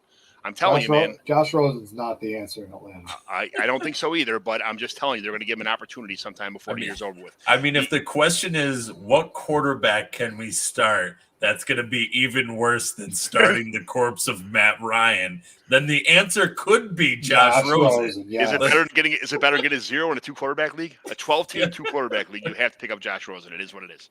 Yeah. So, anyway. That is vomit inducing right there. Like I told you, it was worse than worse. I'm surprised that's not on like a packaging. I'm in several deep super flex leagues, 25 plus. I'm not picking up Josh Rosen. You want to see Josh Rosen on my roster right now because he's on almost every one of my teams. Why? Because he's gonna. I'm telling you, this is a secret stash. All right, moving on. That's Waiver an ads. interesting one. Waiver ads for week 3 in the running backs. Tony Pollard looks almost as good as Zeke. I'm not going to say as good as Zeke. Almost as good as Zeke, especially on like first and 5, first and 10 when it's really tough defenses. I just want to see Seth tell me to shut up. Corduro Patterson, everyone's favorite player, that never seems to show. Sony Michel, if you have to, but yuck. Carter, because we all knew he was eventually going to take over. Zach Moss, my favorite running back, and the Ball Blast Girls' favorite running back too. Eventually be the player they drafted him to be, so stash him. What do you guys think as far as waiver ads for running back in week 3? I really like Zach Moss. He's the guy that if he's rostered somewhere, I'm probably trying to go get him. Yes, I have him almost everywhere. I love him, and he loves me, and we're in love. And we're in love together. You guys gonna go buy it? Singletary did pretty well. I can't even finish the joke. I go buy a horse and go live in the mountains. I still can't get behind the Zach Moss love. Like I get the Like, he had the opportunities last year on the goal line, but he didn't punch it in, and that's why on second and third down, Josh Allen had to take his shots and get in the end zone. Moss had the opportunity to. He didn't capitalize because they don't really. When Allen wasn't that good of a passer, they didn't have any other option but just stack the box. Now that Josh Allen can pass the ball, they can't just stack the box anymore. And you just saw Zach Moss got 2 touchdowns this last week. That's going to continue now. Yeah, I feel like everybody wants it to be one or the other. And I think so many people are just poo-pooing all over Devin Singletary. And Devin Singletary has, back-to-back 950 scrimmage yard seasons. He's been a decent enough player that I don't think Buffalo's just going to turn their back on him. And he's had 2 good games so far. Yeah, Zach Moss punched in 2 touchdowns, but he's averaging 3 yards a carry. Granted, if you're running it from the 3-yard line, that's not bad. But I don't see where his upside is unless it's getting a touchdown. And if you ask any numbers based person, what's the most fluky part of fantasy football besides kickers? It's touchdowns, and it's predicting touchdowns. And so, yeah, Zach Moss could be a viable play if he's scoring touchdowns, but is he going to get enough? Is he going to get enough work outside of the 5-yard line that's going to make him be, a worthy start? And I feel like the Bills are either going to hit us with one of 2 things. It's either going to be Singletary is going to stay as kind of the 1A, and Moss is going to be the 1B and the goal line back, or they're going to be just a complete full-on tandem where you're never going to know which one's going to be the guy, or both of them just hurt them. They just vulture each other. I don't think you're going to get Zach Moss just taking over this backfield unless Singletary starts to play pure dookie or he gets hurt. I do, because Zach Moss, his biggest problem is being hurt all the time. He's bigger, he's stronger, he's faster than Devin Singletary. He pass blocks better, he catches better out of the backfield. He does everything better than Devin Singletary, but he's always hurt. That's his biggest problem. There's a few of those I'll agree with, and a few of those I'll disagree with, John. All right. Any other, besides the guys we talked about, any other waiver wire ads at running back this week? I think you got pretty much the main ones. The gist of it, guys you'd want to pick up anyway, right? Yeah, I mean, I really don't want to swing at the next running back in the 49ers rotation. I mean, it's always a question of who are people dropping in your league? In one league, I felt obliged to drop J.D. McKissick right before the Thursday night game when he popped off for 20 points. I did too. Yeah, glad we're both there, Pat. And so that's, I'm scooping up J.D. McKissick again, hopefully. But it's a matter of seeing who's on your waiver wires. Right. But there's not a ton of guys that I'm not excited to go after and try and scoop up right now. All right. Receiver, Michael Pittman. He went to the top of the depth chart, and then his quarterback might be hurt. So he probably is hurt with a double death ankle surgery thing. Rondell Moore, because he's a number 2 in the offense, and that's not shit. That's not poopy. Henry Ruggs, because Raider Nation made me say that out loud. I can't stand the guy, but he's doing his thing. Sterling Shepard, because he doesn't yell at Daniel Jones or helmet polishers or both of them.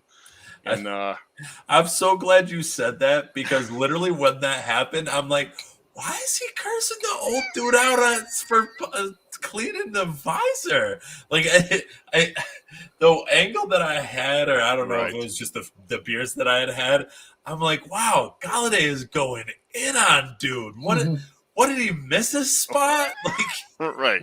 what is happening? I first saw that. I'm like, I'm missing something here. There's got to be something going on. And then I thought he was yelling at Daniel Jones on the side, but he was actually yelling at the offensive coordinator. So that's terrible. I mean, I don't like to see that anywhere. And Darius Slayton, if he's not already picked up, pick him up too. Yes, the drop was bad. It happens to pro players too. Yeah, he should have had 2 touchdowns, but Darius Slayton is involved in this offense right now. He has chemistry carrying over from last year with Daniel Jones. He's a guy worth picking up just to see what shakes out there. But Shepard is definitely it seems like Galladay's the odd man out in that offense. I don't know if does the squeaky wheel get the grease in this case, and Galladay starts getting fed now, but it seems like Galladay is, not the chemistry's not there. I want to say, didn't he even say in like a presser at some point, or somebody quoted him saying like him and Daniel Jones's chemistry is like rusty and it's not where it should be. Like I want to say there's a quote from before the season that was in that vein. I heard that too. I did hear that, and he dropped a couple passes. It's not like the ball's not there. Galladay's dropped a couple passes that he should have caught too. So this is not all the quarterback.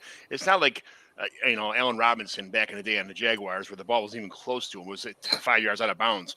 It's the ball's there, and he's dropped a couple passes, so he's not helping his situation at all. Yeah. So a couple of deep stashes that I think MVS. I don't know how deep that stash is because he's getting the air yards on that guy is going to be ridiculous. Because every time Rodgers, I think Rodgers is throwing like he's throwing to somebody else that's faster because he's just overthrowing MVS by like 2 steps, 1 step on all these bombs. And it's just out of reach. They're going to figure that out in practice. That's going to be a duo to like twice a game, 3 times a game, especially like if you're a best ball guy. MVS, I'd have him in every lineup I did all year long because and Rodgers keeps talking about him. MVS. They're going to get that together, and they're going to make something happen this year. And then De'Ami Brown, because I think Taylor Heineke might find a new favorite weapon besides McKissick pretty soon. Yeah. Just 2 other guys that, if they didn't already get picked up on waiver wires, KJ Osborne, he's been getting a ton of work in Minnesota and kind of coming out of nowhere. So I know he wasn't in any of the drafts that I did for redraft leading up to the season. So that's a guy that might still be out there. And Quintez Cephas again.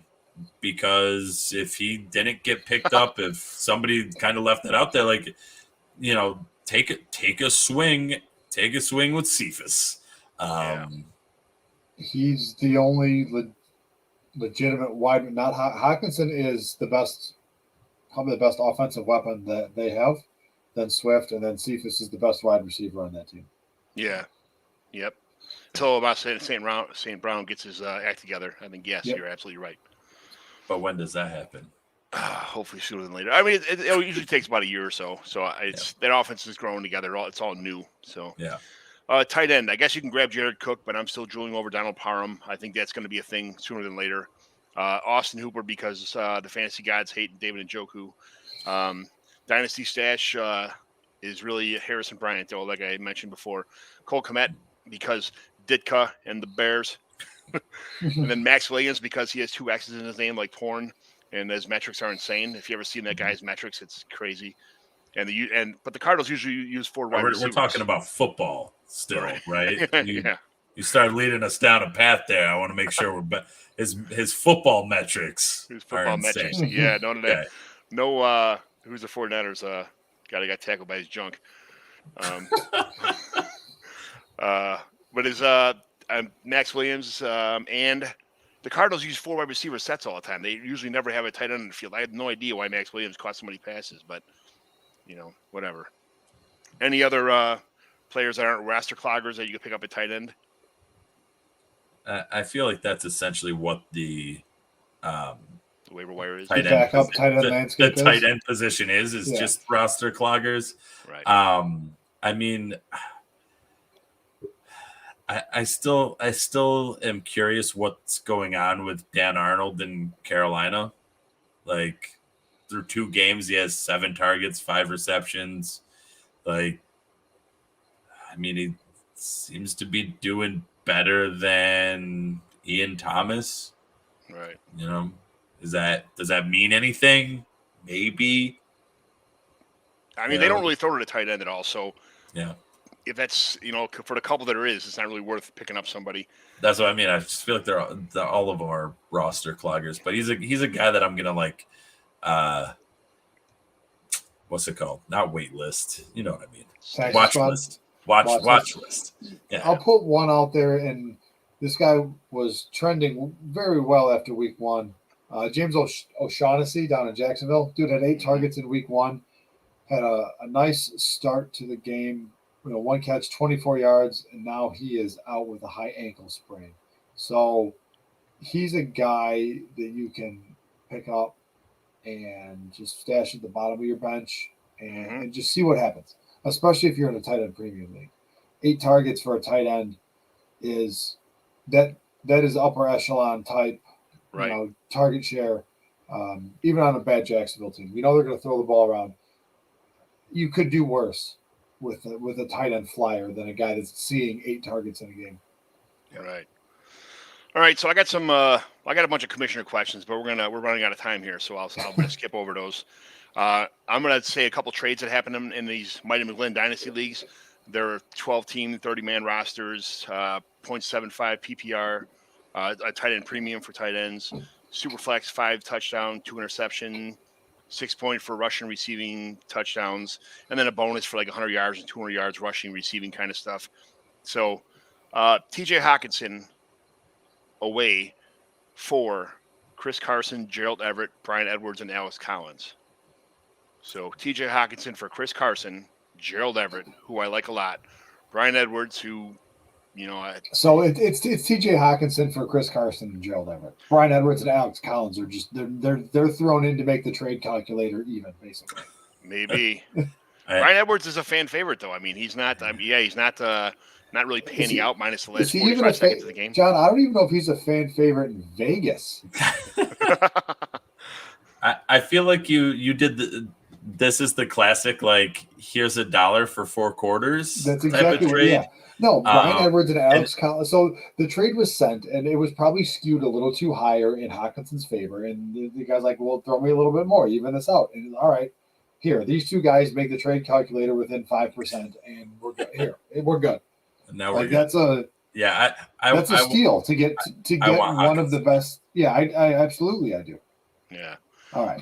Jerry Jeudy and Evan Ingram for Mike Gesicki, Rondale Moore, De'Ami Brown, Amari Rodgers, and Kenneth Gainwell. So one team's rebuilding, one team looks like they're going for right now. This is right before Evan Ingram got hurt. This trade happened.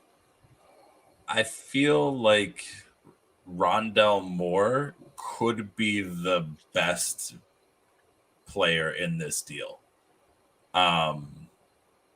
He's definitely attached to the best quarterback out of Amari Rodgers is with Aaron Rodgers. But no, I said what I said. Yeah.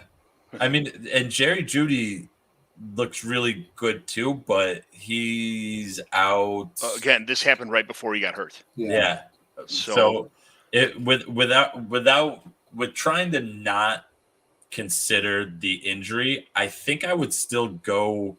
And this one, I think I would go with the package if my team is like if I'm a year away, right? Mm-hmm. Like if I'm in that rebuilding phase where I'm like I'm close, I got a lot of the right pieces.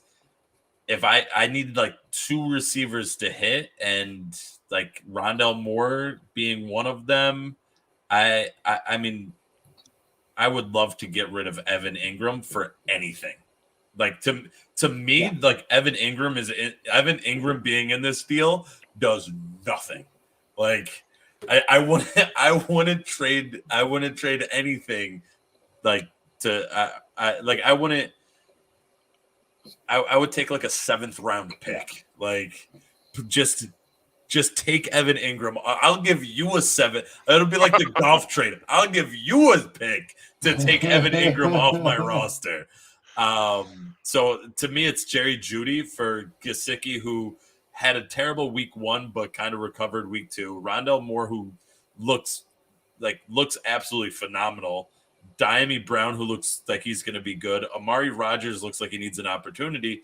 And Kenneth Gainwell looks pretty good. Who knows what's happening in Philly? And they're giving Gainwell opportunities. He's making the most of them. Which I was very high on Kenny Gainwell pre-draft, and then he landed in Philly, and I immediately went, I'm not going to say it, John, but it was a 4-letter word that started with F.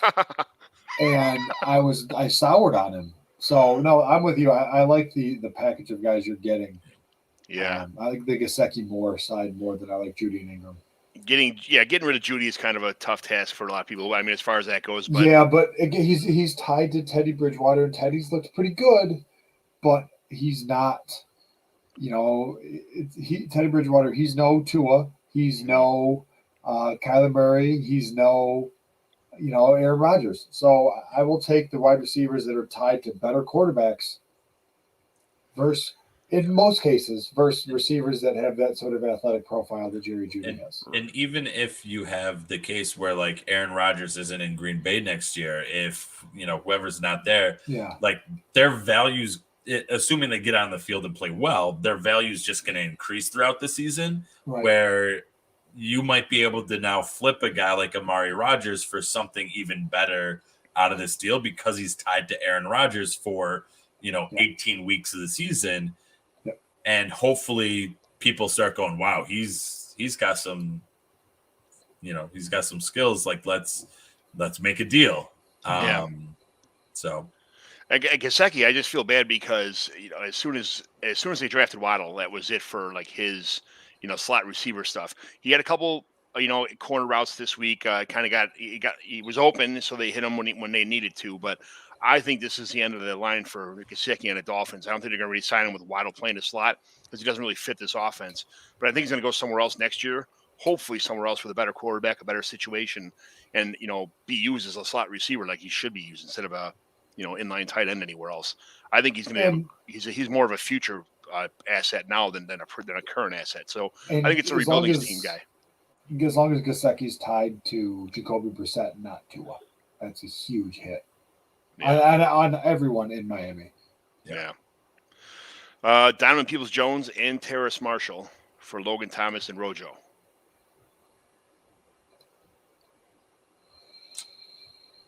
PPR, full PPR.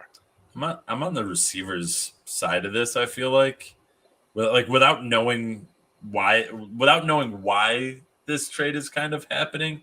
I feel like Logan Thomas is already 27, 28, something like that. Like he's kind of in that upper age range for tight ends. He had a very late breakout, and Rojo just like he's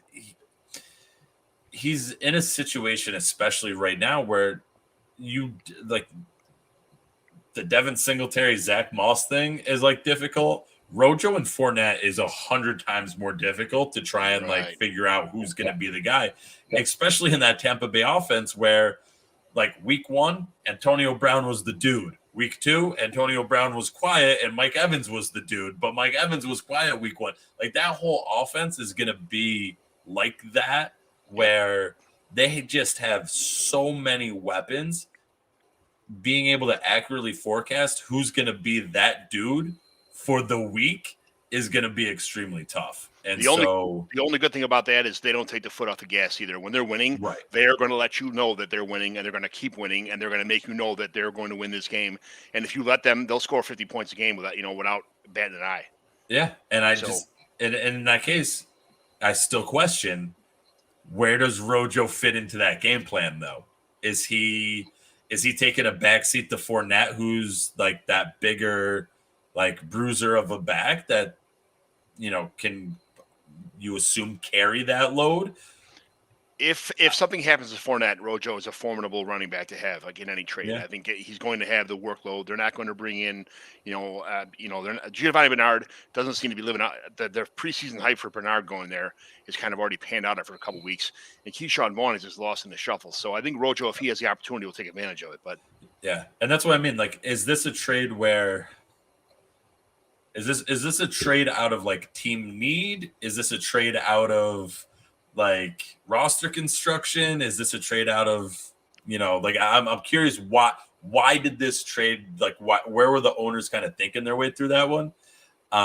Keep Sermon and Mitchell. Yep. I mean, in redraft, I would say keep them both. In Dynasty, it's an easy yes, but I would say keep them both because Sermon has a concussion right now, which he should be able to get out of relatively quickly. If he meant to say or, I'm going to keep Sermon before I keep Mitchell. So I don't want either of those. I love Trey Sermon. Not in redraft. If this is redraft, I want no part of them because you're playing the guessing game every week. Yeah, right. I mean, it's a first, second flex or a third flex. I'd put Sermon in there after he comes back from concussion, but because that offense everybody's dying. He's going to have an opportunity just out of necessity. Yeah. So man, the fact that Sermon was a healthy scratch week 1 is still just very confusing to me, though. Like confusing and it's infuriating. Yeah, well. I mean, you know me, Pat. I'm not a Sermon guy, but it makes me feel like if he's in the coach's doghouse and the coach is already like, I'm gonna run whoever I want, whoever has the high hand, and dude's already in the doghouse, like to me that gives me a little bit of hesitancy. I mean, I like Sermon a whole lot more than I like, Jacques Patrick, or who was the other? It was a Carry-On Johnson that they signed. Yeah. Like I like him a lot more than those options. Are you part French? Are you part French? No, I'm ashamed for my French teacher to tell the world that I took French for like 6 years in high school. I'm not very good at it, but. I still think man. So I think this trade had to do something with a guy that needed a tight end and was trying to go for a Logan Thomas that's going to have a good year. Someone who's going to win right now and wanted a piece. So they get rid of Terrace Marshall, who I like. I don't love, I like. And Donald Peoples-Jones, everybody likes him also. But on a team that's buried with 15 wide receivers that are pretty good, and a running team on top of it, I could see where somebody just said, hey, I want Logan Thomas, and here's some pieces for the future that might pan out. Yeah. And just throw in Rojo or something like that. So, yeah. And that's why, like I said, I'm curious as to what the mindsets were for it, because like I could see myself in one of my leagues right now. Like, yeah, I'd rather have Logan Thomas and Rojo because I want a little bit more depth at running back because I'm going to try and make my move this year, and like I'm going to take my shot, and I'm going to give up 2 young wide receivers that I might not be in love with, and they might take a year, 2 years before they fully pop off anyways. So I might be able to, recoup that value anyways. All right. I got nice another follow. Look at that. Good for James, you. You're my guy. Good for you, James. All right. Perfect. All right. Hopefully we're right. Yes, hopefully we are. Right. We're going to get an unfollow after this week. Right. It's going to be like, these jerks. Darnell Mooney for Michael Carter in a 2022 third, which supposedly looks like right now an early third, like from the team setup. I'm 100% on the Carter side. This is not my trade. I'm not saying go me, but I'm not a Mooney fan. So Seth and I have been very high on Michael Carter. I've been higher on Darnell Mooney than most. I don't think I could trade. Like, if I remove one piece, like, okay, if I'm going to trade Darnell Mooney, what do I want back? I'm going to want somebody back better than Michael Carter in a 2022 early third. If I'm trading Michael Carter, I want something better coming back than Darnell Mooney in a 2022 third, right? I don't like this. is this like, were they bored? And with this, like this trade does like, don't get me wrong, I like Darnell Mooney, and I have one dynasty team that's just loaded with wide receiver twos, and I'm waiting on one of them to pop. And I've been the highest on Darnell Mooney. I'm taking the Mooney side here, and that's just letting my blind trust and my feelings for Darnell Mooney overshadow how good Michael Carter might be. I like that every trade when I see it's like an even match and somebody squeezes a second or third round pick out of that. I love that. I'm jealous. I sometimes I'm so into the trade, trying to get something done that I forget to squeeze in a pick, even a fourth round pick. Mm-hmm. If you can squeeze a pick out of every one of your trades, and then you have ammo for 3/4 for a third or 3/3 for a second or something, at the end of the season. Even if you draft 100 guys in the rookie draft and hold them all year till you get down to cut downs before the season starts, so be it. But I like these even trades where somebody is able to sneak out a pick, especially a third round pick, and what presumes to be an early third round pick. Yeah. So I guess how early? If it's like if it's like 301, 302, we're looking at a top 25, top 26 pick. Then give me the Carter side with that because you can do something with that pick. But I'm a firm believer in Justin Fields and in Darnell Mooney. So I feel like this trade would have happened between like Pat and I in the league because I have like a sick obsession with like Michael Carter being good. Like I'm fully on board with Michael Carter he's going to be really good. And I know Pat loves Darnell Mooney, so it's kind of like I know you like this guy.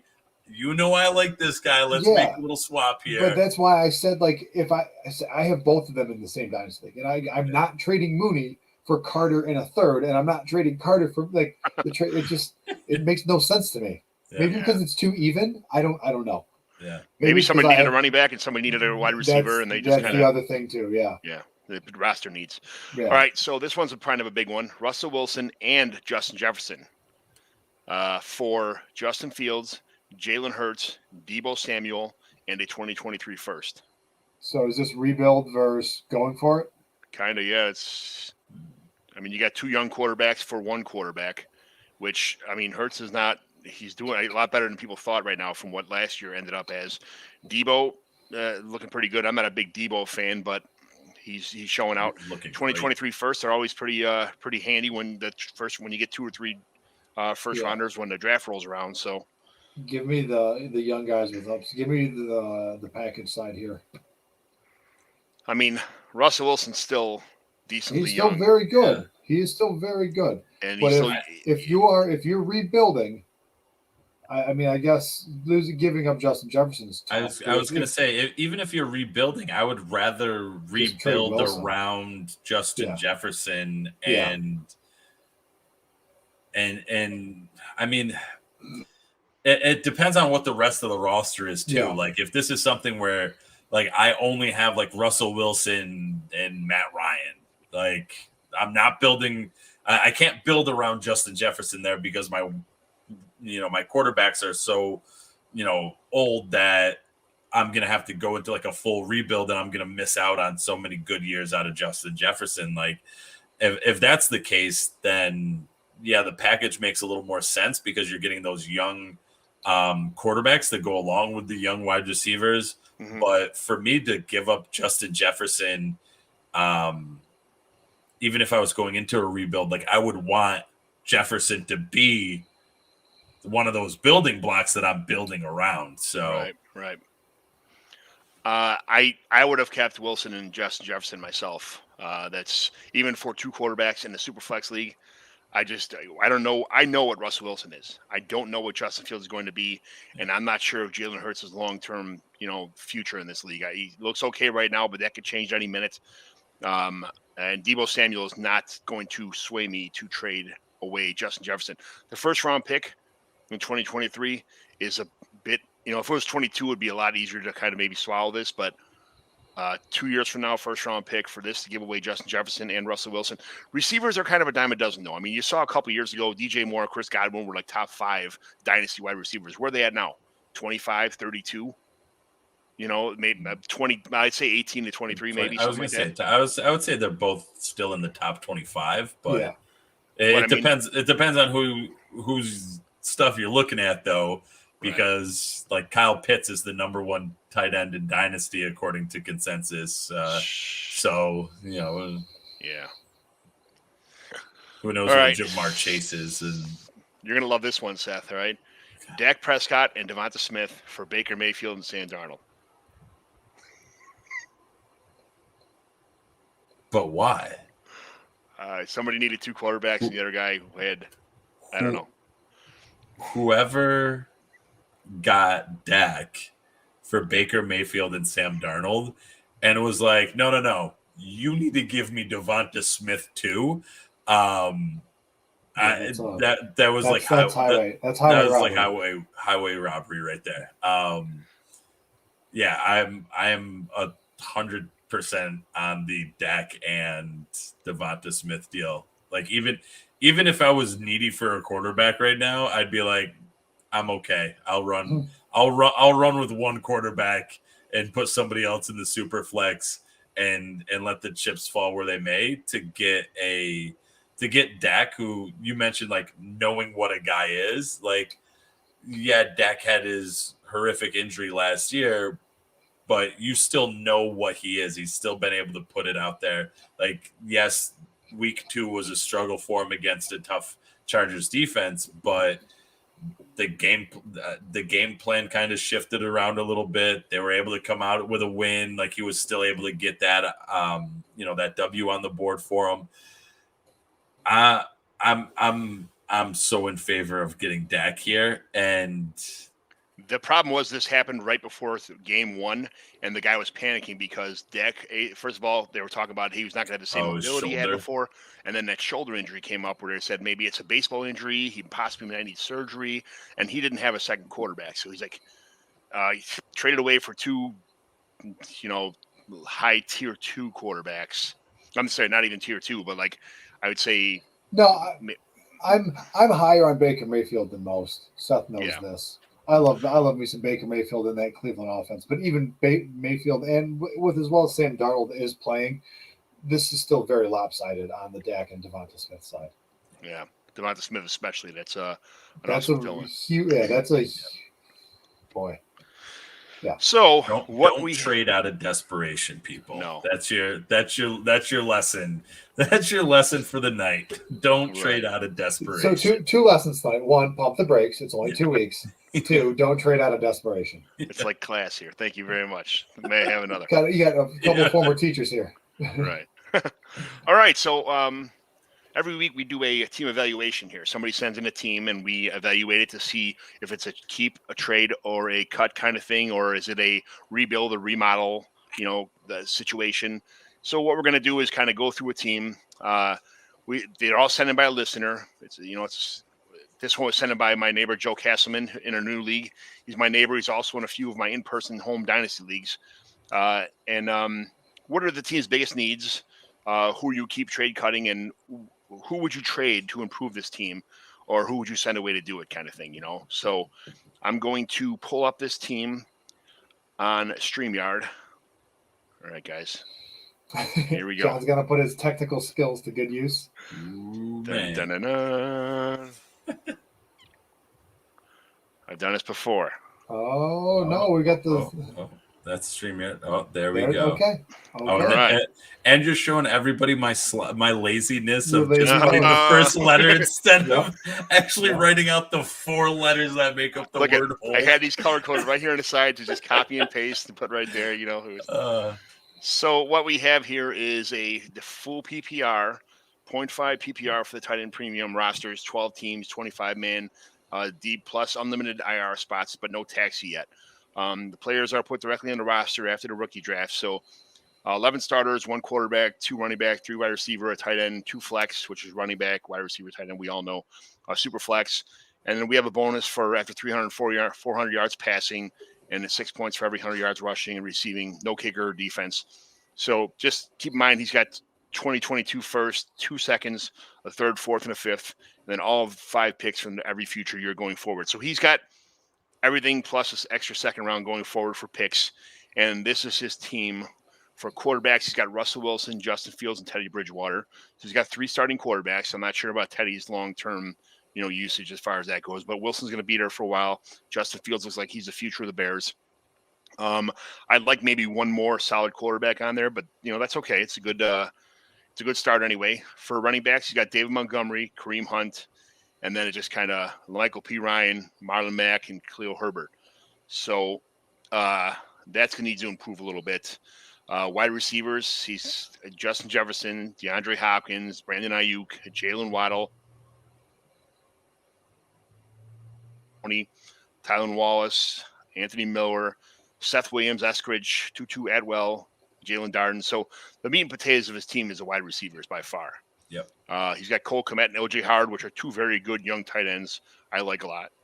So, after seeing this team, kind of going over the draft picks and his makeup of the team, what do you guys think about these? I got these, for some people that are hearing this later, I got Russell Wilson as a hold, Justin Fields as a keep, Teddy Bridgewater as a trade as soon as possible for maybe some future draft picks. You don't have to start 2 quarterbacks. It's super flex. So I could start these 2 quarterbacks every week I possibly can, minus bye weeks or something like that. But if somebody was in need of a quarterback right now, I would trade Teddy for maybe a first round pick or some players. Obviously, probably some running backs, or maybe another solid up and coming tight end. But what do you guys think about the quarterback room here? Go ahead. You go. You go first. We're all in agreement here that we're keeping Justin Fields. I think John just keeps clicking around on the screen. He's driving me crazy here. So we're all in agreement here. We're keeping Justin Fields. For me, I'm a hold on Teddy Bridgewater because he gives you a safe floor. He gives you a startable quarterback every week. What I would do is I would try to trade Russell Wilson. And I was looking at trading Wilson to improve down at tight end. And I was, you package Wilson and maybe like an Adam Thielen, a guy who's playing pretty well right now, but who's also not a dynasty hold, right? Adam Thielen is, if he's on your team and you're bad, you're trading him for draft picks. And if you're trying to win a championship, you're going to go out and try to get Adam Thielen. So to me, it's trade Russell Wilson, trade Adam Thielen, and try to upgrade at tight end, but then also grab a back-end quarterback, someone who you can plug in. Like I put down here Cousins, Carr, Goff, Jimmy G, someone like that. So you get that quarterback coming back. Now you can start 2 quarterbacks every week because Fields, it's still questionable what Chicago is going to do because it's Chicago and it's the Bears and they're objectively terrible. Sorry, John, I know you live in Chicago, but the Bears are bad, right? So we haven't even gotten to the Dolphins yet. No, I'm kidding, John. I'm not going to make fun of the Dolphins. So trade Wilson, try to upgrade at tight end. Yeah, and that's the long and short of it for me. Yeah, and I feel like this team is at least a year away. Yes, right, absolutely. And so this team needs to kind of make that decision right now of like what are they trying to do this year, right? Because chances are they're going to end in the middle of the pack, right? They're not going to compete for a championship, and the way their team is right now, they're probably not. Hey, turn that TV off, please. So that they for top pick, right? So they need to decide: are they going to really aggressively trade away some of those older guys? Are they going to trade away Russ? Are they going to trade away Adam Thielen? Looks like we just lost John for a minute there, but we're gonna keep the show rolling because we're professionals. That's right.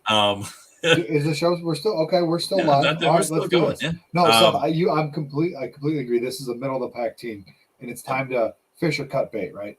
Yep. I'm all about cut bait. Yeah. And again, you got to look at something's going on my Wi-Fi at my house right now. My daughter came home and everything went kitty wampus. Right. It's those damn kids. I'm telling you, they ruin everything. All the good things, ruining the Wi-Fi and everything.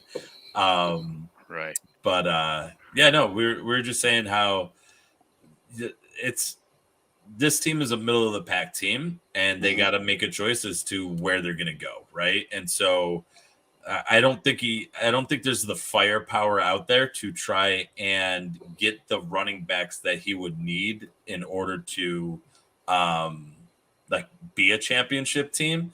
So to me, this looks like one of those situations where like I put a hold / trade for Russ because he's going to be your like most valuable asset, right? And so to me, I wouldn't want to trade Russ right now.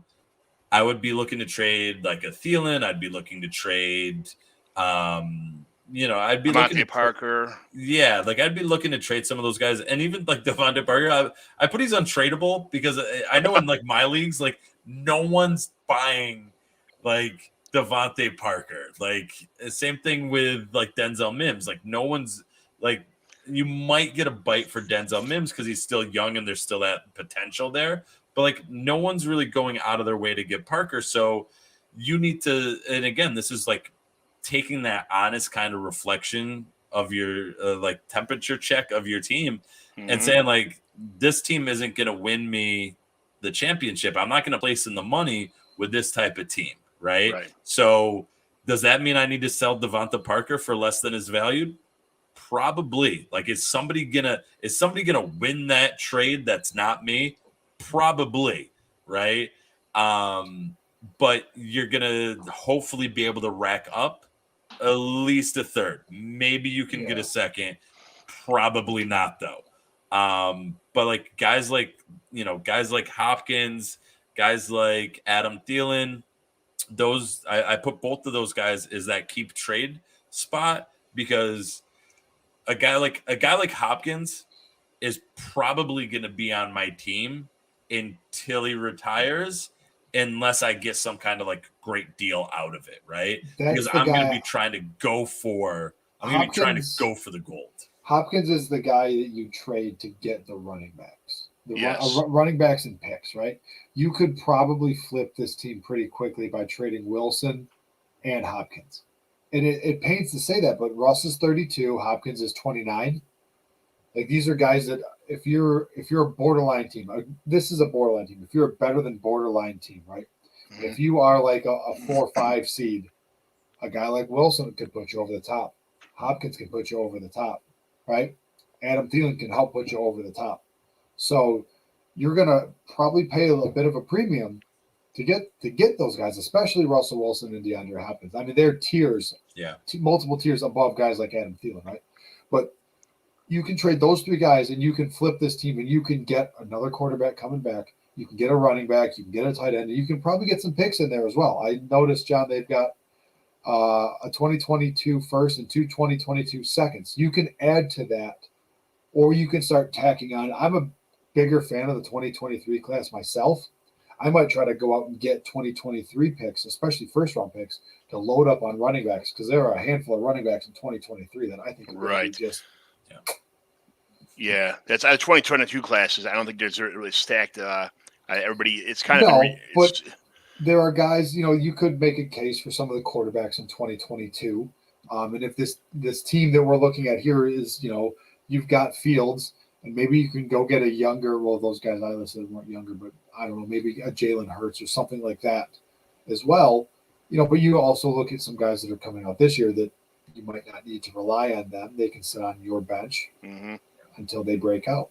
So, he's one injury at running back away from having nothing at running back. I was just going to say, like, his number one thing that he needs to fix, though, is going to be those running backs. And so, you either pay the price for running backs or you hit drafting running backs usually early on in your rookie drafts. And that's where you like I said, this team's probably not making it into the playoffs, maybe a first round of playoffs, depending on what the league looks like. But I would say these running backs right here are holding him back completely. And the other question though is like, if if he's gonna go down this road of trade Russ, trade DeAndre Hopkins, trade Adam Thielen, there needs to be that plan on how you're gonna make that happen. Oh, no, you're not selling those guys off for peanuts. Oh, no, absolutely. Right. But also be patient in that process. And I find that's the thing that's like the most difficult part. And it's always been the most difficult part for me too, is the patience to go, I'm waiting for this point, because at this point, I'm going to have all of this stuff in. And it's like, it's almost like the people that are doing like the day trading with their COVID money right now. But it's like something popped for a little bit and they're like, I made money, I'm out. And then like the assets just keep growing and they're like, oh my God, I could have done that. Or, you know, I had Dogecoin and unfortunately I didn't sell it all when it was 70 cents, right when Elon Musk was on SNL, and now it's down to 20 cents. And I bought it at 7, so I'm still winning, but I'm still kicking myself for not selling it when it was at 70 cents. And, you know, like that's where, you know, having that plan of like, all right, I'm waiting for these things to happen, or I'm looking for these things to happen, and kind of having that locked away so that, you know, when it happens, they can take advantage of it. Because if you start trading Russ to get, you know, even a guy like Derek Carr, right? Like if you trade Russ to get Derek Carr's not a spring chicken. If you trade Russ to get, you know, and it wouldn't be just Derek Carr, but if you trade, you know, Russ to get, I mean, Aaron Rodgers, I think is older than Russell Wilson, but you know, like if you're doing kind of almost one of those like swaps there, it doesn't make it worth it. It needs to be something where you're really committing into that rebuild. Would you trade Russ away to get Jonathan Taylor and someone like who's a quarterback that would be able to fit in there, that would piece that together? Like say Jonathan Taylor and Sam Darnold. Yes. Man. Yeah. I think I would because with this team, absolutely. Yeah. Yeah. That's a smash accept. And yeah, you'd have to. The only thing with that though is I would still say that they're still in a running back injury away from being non-competitive, right? And you could, but now you got a second quarterback, a young second quarterback, looks to be on the up and up. So now you can trade Bridgewater to another team that possibly needs a quarterback for a underperforming or maybe older running back someone's concerned about right now, like a Zeke. Yeah, but that does nothing. Again, those pieces aren't going to make this team a contender this year. Yeah. Right. And I would love to make that trade of Russ for Jonathan Taylor. Mm-hmm. And like you threw in a quarterback in there. I would love to make that trade for Russ and Jonathan Taylor. You know, there's no way I'm trading a quarterback away in a Superflex league without getting a quarterback back. Oh no, I completely agree. But I'm just saying, like, I'm thrilled to have Jonathan Taylor come back on that, because one, it's going to greatly improve this running back group, and two, like he's a young running back that should still have another like 2 to 3 years of like really high performance, right? David Montgomery should have like another 2 years of really high performance. So you're trading Russ, who probably has a few more years of high performance, but you're not looking for what Russ is going to give you in 2 years if he kind of starts teetering off, which we typically see with quarterbacks that do a little bit more running, and Russ does a little bit more running. So I would be really happy. And especially like a dude like Sam Darnold. Sam Darnold's what, 22 still? Like he's like got like 3. He's 24. He's 24. I was going to say he's got like 5 years in the league and he's only like 21. I like hyperbole. So I think that's as much as what if Sam Darnold scares me, I think that's a really good deal. Would you trade away Teddy Bridgewater to get Michael Carter and Kalen Hill?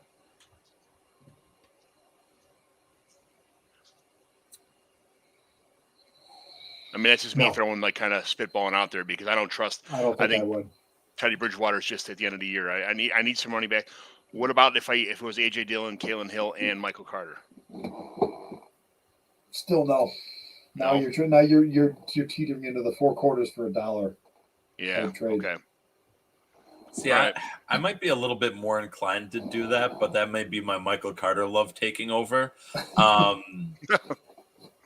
Now, if Carter puts together a couple more good, like right now, no. If Carter puts together 2-3 more good weeks, and he's tracking to be the RB1 in New York, then I don't have a problem with that. I think that's the part that's like holding me back though, to like say no. Like I'm like I really want to say yes, but I think it's the part that's holding me back saying no is because you're essentially trading Teddy Bridgewater, who he probably doesn't have long in Denver left, or maybe like long in his career left. Who knows where he's going to kind of keep going around to.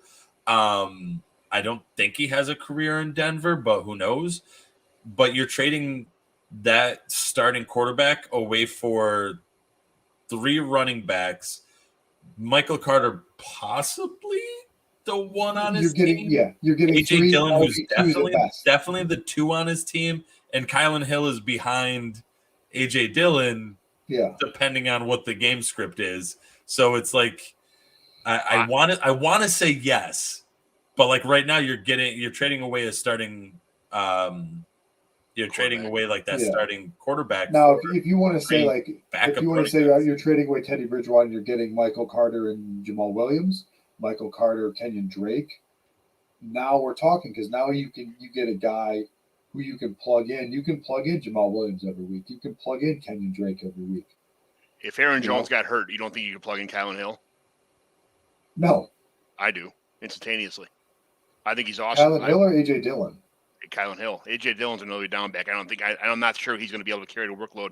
I mean, I know he's a big dude, as far as that goes, but I love Kylan Hill. So I guess that's why I threw him in this mix instead of I think he's super underrated. There's no telling what's going on in this league, but if it were like Michael Carter and Tyson Williams comes to mind, even though he's a UDFA and there's a whole backstory that I have with that. But don't get him started. Yeah. Peter Howard. But that would be something that would try and entice me a little bit more. If I was gonna get who's another young rookie like that like deep on a depth chart? No, I mean Tyson Williams right now is on top of the depth chart. That's what I was trying to think is another guy like that where I might get 2 starting running backs for at least this year out of it. Kenny Gainwell. Kenny Gainwell could be one that's in there. I would do that in a heartbeat. Yeah. Michael Carter and Kenny Gainwell for, even because of the fact that you just traded away Russell Wilson to get another young quarterback. So you're building for the future. If you can get a couple good running backs out of that situation. Oh, yes. You're trading both quarterbacks? Well, you're getting quarterbacks back with the first one, but I don't think I understand that Teddy Bridgewater is a starting quarterback in the league, and I just said a minute ago I'm not trading away a starting quarterback without getting another one in return, but I don't think that I'm talking about long-term answer quarterbacks, not Teddy Bridgewater. Yeah. Teddy Bridgewater's one and a half bad games away from Drew Lock starting in the league, and Teddy Bridgewater being a backup again for the rest of his life. And then that would be 3 games away from Teddy Bridgewater coming back to being a starting quarterback, and then 6 games away from Drew Lock being a starting quarterback again. Yeah. I mean, I hear you. I think that's what's going on with Denver. I mean, if he did that, then I would definitely want to make sure that I have an early first that I'm going to be able to pick up one of these 22 quarterbacks with, because next year is when, I feel like this team, even with making those trades, this team is a year away, right? So I would want to be able to say, I got the 2022 year Trevor Lawrence through Zach Wilson, top 4 or 5 quarterbacks on my roster, and now I have Fields, Carr, or Donald, or whoever and Spencer Rattler or Sam Howell or Malik Willis, or I feel like Malik Willis and what's his name, Justin Fields would be way too similar, but like I would. I feel like that'd be what I would want to get out of that is another, well, at least one more top quarterback out of that. Yeah, so. I get it. All right, yeah, we kind of got the gist of what we need to do on this team. So that's what I like to do every week is just kind of grab somebody's team, somebody sends in, or I just steal from them, and then I evaluate it and see what they need, what would help them out. It doesn't help when they're in my league. That kind of I help them out a little bit, but they get some extra suggestions. But it's what I like to do. It's just kind of how I like to finish off the end of my shows. So thanks for joining me on this fun little hobby called the Commissioner Evaluation Podcast that I try to put together every week or so, or usually it's every other week or 3 weeks. But it's I've transitioned now to the PTW Play to Win channel here, so hopefully I'll get a little bit more time, a little more shows. I'll try and keep it on a 2-week rotation, but as I've said before, I got a weird schedule that I can't always do this on Tuesday nights, and there's family stuff that ends up going on Tuesday nights sometimes. So I'll do it when I can. And thanks for everyone for viewing in on the Twitter and the YouTube world. Where can everybody find you two guys at?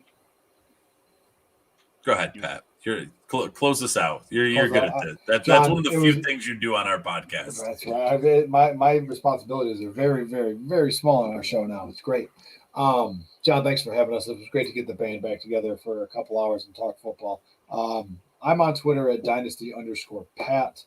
The show that Seth and I do is at GX Fantasy Facts. That's FAQS. And Seth, this isn't our show, so you have to give your own Twitter handle.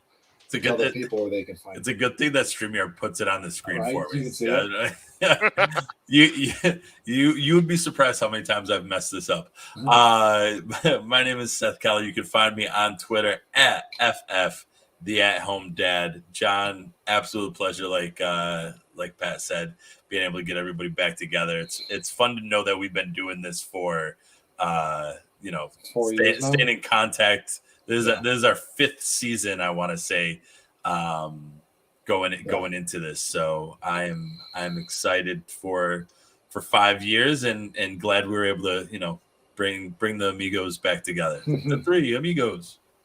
Olé.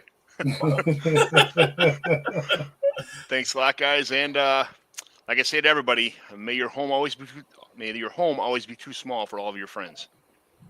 So from myself, John McGlynn 75 on the Twitter machine. Thanks everybody for the watch, and thanks everybody for the follows, and thanks everybody for the questions, and we will see you later. Good night, everybody.